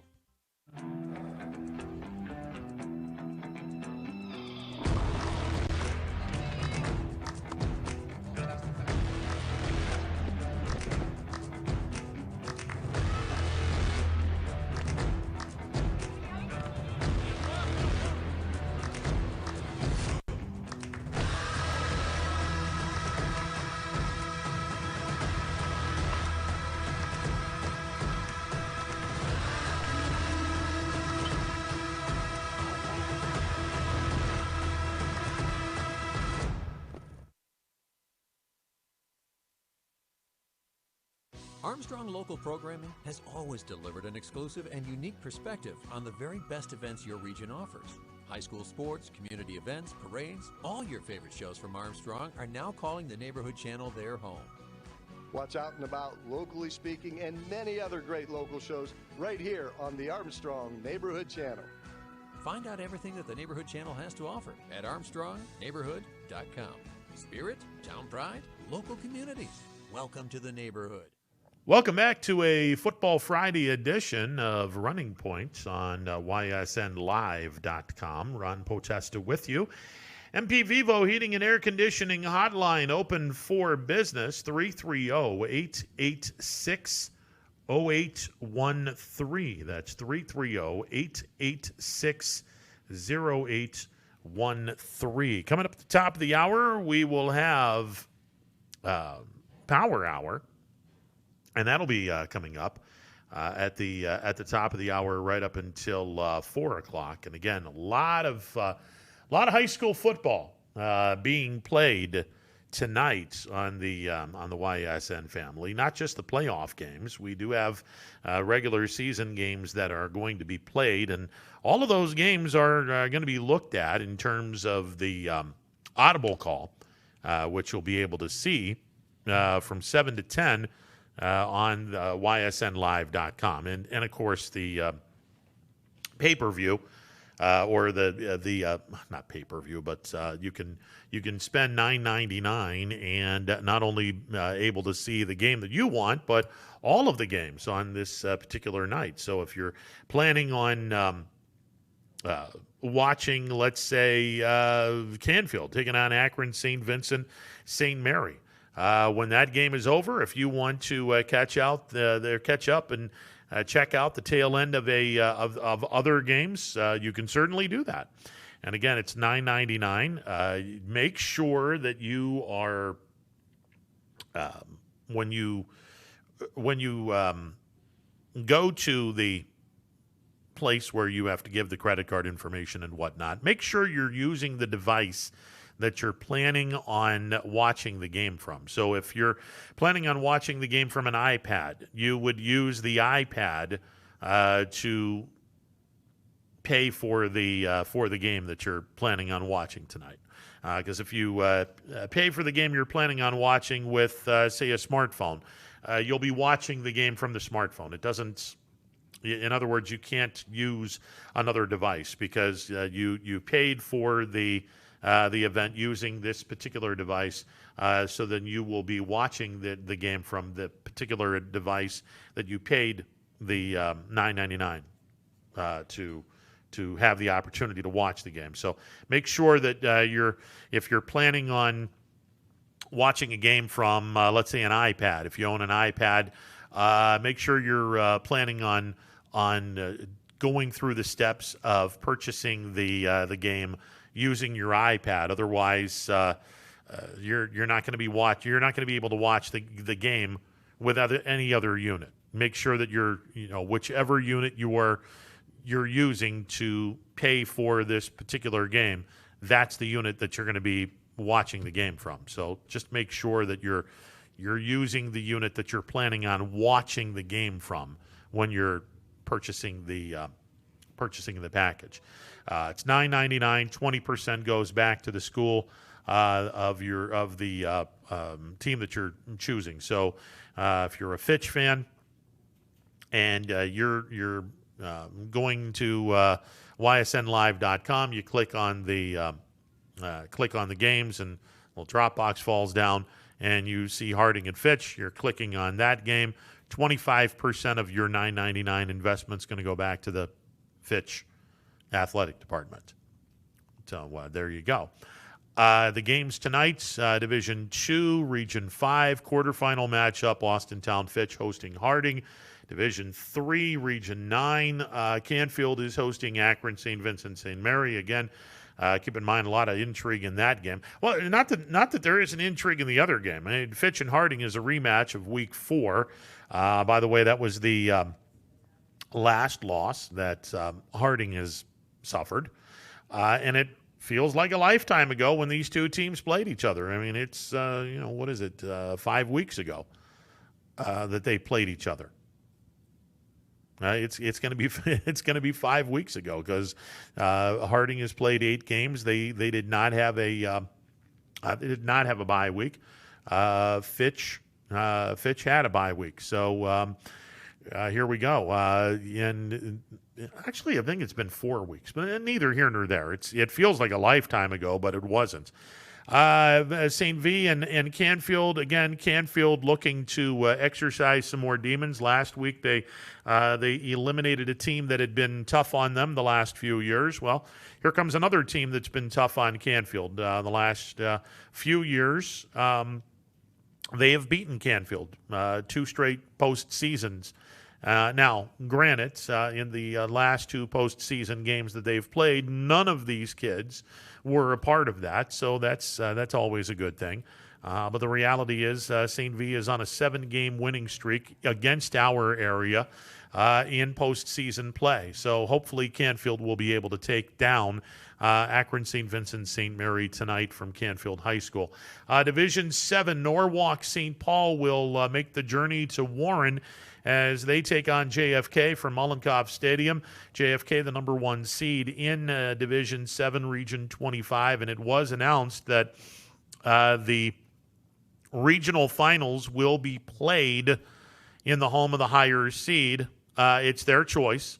If the highest seed decides that they want to play their games in their home facility, the game will be played in their home facility. If they decide they want to do neutral site, they'll do neutral sites. And that's not really a slam dunk that teams would want to stay at home because, again, in Division 7, there's a pretty good chance. I mean, JFK's in an interesting situation because they play games in a stadium where it seats more than 10,000, so you can have 1,500 people in that stadium.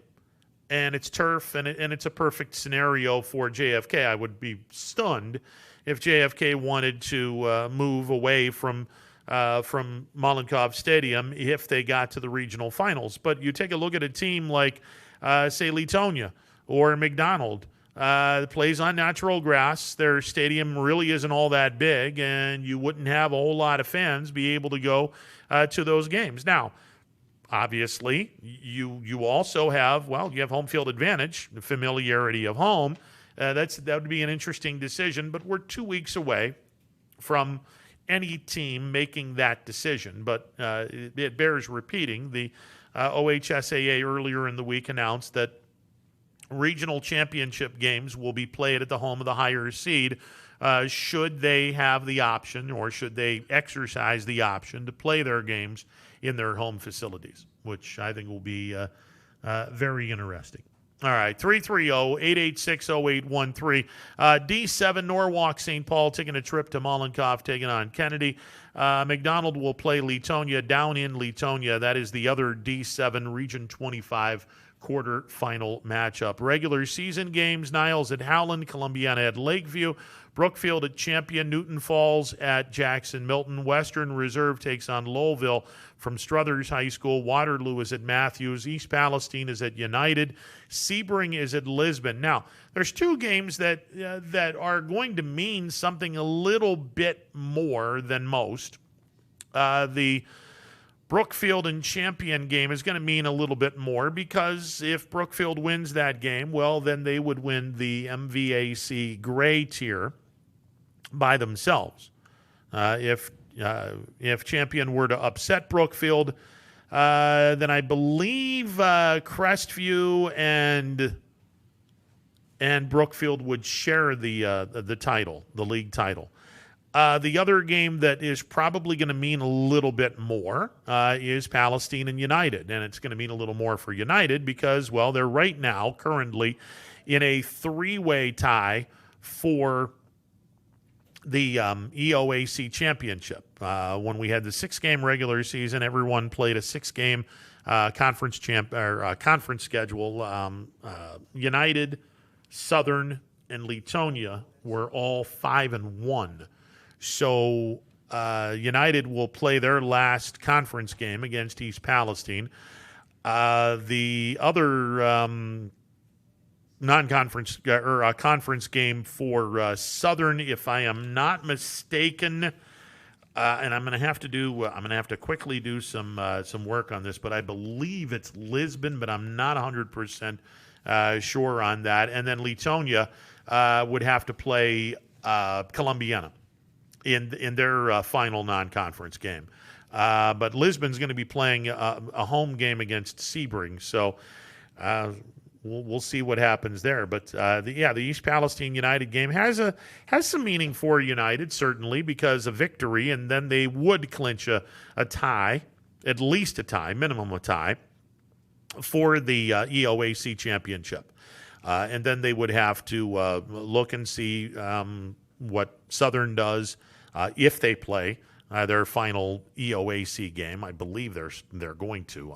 I haven't heard official word yet. And then obviously, if Leetonia is eliminated this week, do they play Columbiana next week? I don't know.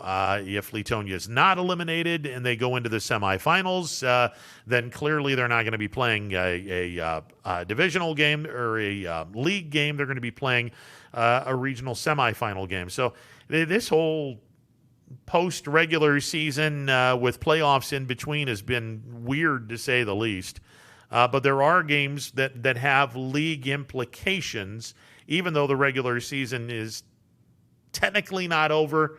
But the regular season ended prior to the start of the playoffs, and now it's restarting again just to get everyone to have their 10 games. Like I said, this is a first. This is absolutely a first, and it has been a bizarre year, to say the least. Just a bizarre year. All right, we'll take a timeout and be back with more. It is a Friday edition of Running Points on ysnlive.com. 21 News. Let's get right to our top story tonight. More experienced reporters. A new Wilmington restaurant. GM Lordstown. Telling more local stories. We'll look at Baby boy is recovering from a broken around our valley. Community in Niles. We are here in Youngstown, right up. Because you expect. It's important for everyone. No place like home. More local news. In Mercer County Court. 21 News is our valley's #1 local news. Welcome home to a home made homier with Baird Brothers Fine Hardwoods. Inspiration starts at BairdBrothers.com and is turned into reality when high-quality hardwoods are delivered right to your home. Baird Brothers has the latest design trends, shiplap and skinny lap interior siding, antique oak rustic flooring, and, well, you'll find them all at BairdBrothers.com. Ordered easily, delivered conveniently, enjoyed comfortably. BairdBrothers.com. Attention football fans, order Coca's Pizza tailgate package for only $54.99. You'll receive 24 slices of our delicious cheese pizza, 20 jumbo wings, and 2 of our famous foot-long pepperoni rolls. Coca's Pizza, we serve it hot. Hi, this is Tommy Clem, owner of WRS Insurance Solutions. WRS Insurance Solutions is a local independent agency that specializes in life, Medicare, long-term care, and disability products. Call us at 330-953-3722 or visit us at wrsinsuranceSolutions.com to learn more. Good luck to all the student athletes in the Valley. Your Armstrong services are more important than ever. There are more and more connected devices in the home these days. To get the most out of your experience, you need a network that is always getting better. You deserve superior performance, and that's what Armstrong offers every day. Whether you're working from home, enjoying your favorite content together, or simply catching up while apart, count on Armstrong to keep you connected to what matters most. For heating, cooling, and indoor air quality, the Mahoning Valley trusts MP Vivo Heating and Air Conditioning, offering worry-free repair, service, and installation. Call MP Vivo today for a free estimate. MP Vivo Heating and Air Conditioning. We're your energy efficient experts. Welcome back to a Friday edition of Running Point on ysnlive.com. Ron Potesta with you on this absolutely gorgeous mid-fall afternoon, and one would think this will probably be the last gorgeous day we have for quite some time. I know some golfers you better take advantage of today because, the rest of the week, you're probably SOL, and you might be SOL until next golf season. I'm just saying, this might be one of those days where you better take advantage of what's going on. By the way, speaking of golf, second round coverage of the Zozo Championship at Sherwood Country Club in Thousand Oaks, California. Justin Thomas is currently 10 under. We bring this up because Jason Kokrak, who won his first PGA event last weekend, shot a 3 under in the first round. He is Very early on in the second round, he is 1 under through 2, having birdied the first hole, and he is now started the back 9. So he's approaching the third hole, which is technically the 12th hole at the Sherwood Country Club. But he is playing the back 9 first. He is currently 4 under for the tournament, 1 under for the day, and he is 6 shots off the pace. There is no cut this week because, again, it's an invitation-only tournament where they took the top 78 players, and only 77 of them are on the golf course now. Gene Woodland was withdrew from the tournament. So Kokrak right now tied for 25th at 4 under par, and there you go. News just breaking: the NBA looking to start a 72-game season starting December the 22nd. We'll keep an eye on that next week when we do the show. I have to mention this because obviously, even though it's not local per se, it is regional. Steelers we're going to find out just how good this Steelers team is this week and next week. If you take a look at the Steelers' next 2 opponents, combined record of 10 wins and 1 loss. Pittsburgh will be playing in Nashville on Sunday against Tennessee in a battle of 5-0 teams. The Steelers off to a 5-0 start. Tennessee off to a 5-0 start. 2 really, really good football teams. Right now, last I saw, let me punch this up again. Tennessee is a 1-point favorite at home against Pittsburgh. Both teams, as I mentioned, 5-0. This was supposed to be an off week. This was supposed to be the bye week for the Steelers, but unfortunately, the game, this is that makeup game where Tennessee was in all kinds of problems with COVID, and they wound up having to play a game last week or a couple of weeks ago against the Bills, and they're starting to play catch up. Well, this is the makeup from a few weeks back. Week 4, if I'm not mistaken, where these two teams were supposed to play each other. They didn't play each other because Tennessee was knee-deep in the COVID.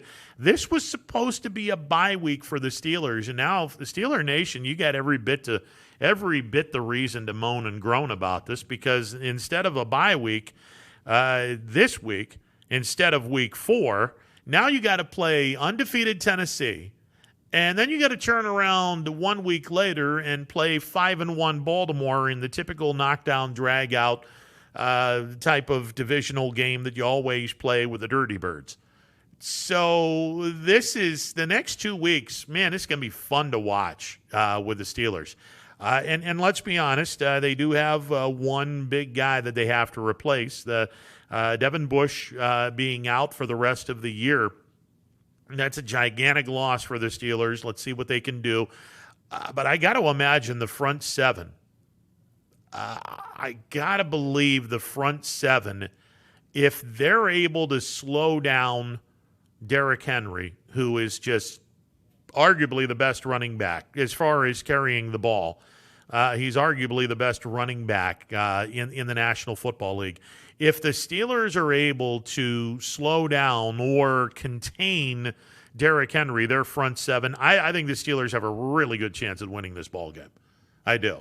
And, again, we're going to find out just how great this Steelers team is. I mean, if you're a Steelers fan and you've got 2 of these games and they're both on the road, you got to go to Nashville this Sunday. You got to go to Baltimore to take on the Dirty Birds next Sunday. Look, if you get a split, what are you, 6-1, and you get a split? I'll take it. Now, obviously, if you get a split, you want to beat Baltimore because, you know, the divisional game means a heck of a lot more than a game against Tennessee. Not to say that doesn't mean anything. It does, especially if Tennessee and Pittsburgh are battling for home field advantage, and it comes down to those two. The obviously the head-to-head matchup means an awful lot. But if you're going to split these 2 games, if you're Pittsburgh, yeah, you definitely want to beat Baltimore because you want to be able to win your division. And winning your division equals a home game. So, yeah, if you have to split these two games, obviously beating Baltimore is more important than beating Tennessee because you want to be able to win your division and not go into the playoffs as a wild card. But bottom line, we're going to find out a hell of a lot from this Steeler team. Good Lord, if they can beat Tennessee and Baltimore, both games on the road, if they can win both of these games, look out. Look out. It could be a memorable year in Pittsburgh. It pains me to say that, but it's true. I'm just, as a Bills fan, limping to the Jets, knowing full well that the Bills aren't healthy. Yeah, this is going to, jeez. You just shake your head. You just shake your head, and you're like, oh my God, I've seen this production. It just is what it is. And the Browns, same thing. Same thing. Browns are playing a divisional game against the Bengals. Look, the end of the day, the loss the Browns had against the Steelers where it got sideways in a hurry, you better throw that out and get ready for this week. And here's the thing. If you're a Browns fan, you've seen this movie. You've seen this movie way, way, way the hell too many times. You've seen this movie where they lose a big game and then stuff goes sideways. You've seen that movie. Hell, that movie's been run over 1 million times in the last 21 years watching the Browns, where, you're up for this interdivisional game, or you're up for a game in which, it's showtime. The Browns have an opportunity to show everyone that these aren't your regular same old Browns. And this past week was that particular game where the Browns had an opportunity to show everybody, hey, we are not the same old Browns. We're going to come into Pittsburgh. We're going to take care of business, and it didn't happen. It just didn't happen. You got sent back to Cleveland with your tail between your legs, losing by 31 points. Well, here is where we've seen this movie. 99 times out of 100 during the 21-plus year stretch of Cleveland Browns football, when the Cleveland Browns have gotten their tails kicked in against a team that was supposed to be this is our moment type of game, 99 times out of 100, the Browns have gone sideways and they've lost the next game, and then it precludes to an ugly stretch of games that takes you all the way through the rest of the season. 99 times out of 100 in the last 21-plus years, that is what has happened with the Browns. Browns have a game against the Bengals, and this is in no way, shape, or form a guaranteed win. Look, the Browns are only favored by 3 points in this game. That's not that big of a deal. Now, okay, obviously, if this was a neutral territory, the Browns would probably be favored by 6. But this is about as must a win for the Browns as you're going to get. Because if the Browns don't win this game, there comes the train going sideways. Right now they're like this. They're fishtailing. If the Browns get the victory over the Bengals, okay, now they're back to, now they got everything back square. They're 5-2. Okay, now we feel a little bit more comfortable. But in previous years, when the Browns had that primetime moment where they crapped on themselves, it goes sideways in a hurry. If the Browns beat the Bengals, pretty good chance the Browns are not going to go sideways this year. Pretty good chance of that happening. But if the Browns lose to the Bengals, sideways down the road, and you've hit a patch of ice and your car's going sideways, and all kinds of interesting stuff is going to happen. That's how big this game is with the Bengals. So, just saying. All right, we're going to take a timeout, put a wraps on this Football Friday edition of Running Point. Back in a bit. Stick around. Hello, I'm Greg Burbick with G. Burbick Farms. For the last 100 years, my family has farmed in Columbiana and Mahoning counties. I began raising cattle in 1996 with the goal of providing a better product for you and your family on the dinner table. Our grass-fed and grain-supplemented Black Angus beef are raised with no hormones, steroids, or antibiotics. We're known for our hometown-friendly service and incredible tasting products. We're locally owned and have customers across the tri-state area. Our products go from our farm to your family. Stop by our farm on New Buffalo Road or visit us on the web at gberbickfarms.com. Don't forget to like us on Facebook. G. Berbick Farms, it just tastes better.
Thanks to all of you who have trusted our families to help you with your Medicare needs. Myers Family Insurance looks forward to helping you now. For years to come, so call our family today and remind them how cute we are.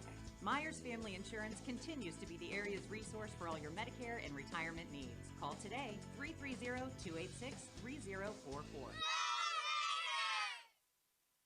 It's storm season. I think we're under the gun for some heavy storms over the next couple of hours. And Storm Tracker 21 is ready. This is probably the one we're keeping a closer eye on. On air. And locally, we're going to have a lot of eyes on our area. Online. All right, let's talk high-risk futurecast and the timing of this weather. On social media and on our app. Rain will come and go tomorrow. There'll be some dry intervals. Stay ready with Storm Tracker 21. The severe weather threat now through around sunset this evening. Hi, I'm Colin Chupa. And I'm Kelsey Clem from K-Squared Marketing. Our boutique marketing firm specializes in media planning and buying, public relations, event marketing strategies, and strategic sponsorships. We can integrate our services with your existing game plan, or we can be your entire marketing team. Your goals, our game plan. Let's win together. Call K-Squared Marketing at 330-623-2730 or visit ksquared.marketing to learn more. Hi everyone, this is DJ Yoakley with Your Sports Network. We appreciate your support of YSN and welcome you to the YSN family. Our broadcast streams are brought to you live at no cost to you by sponsors that are local to this community. Without the vision and generosity of our sponsors and partners, we would not be able to bring this game to you today. So please support the great businesses and leaders that are making this game possible. And if you're a business in need of great advertising and sponsorship opportunities, feel free to head over to our site for more information on the right fit for you. We are local, we are loyal, and we are live.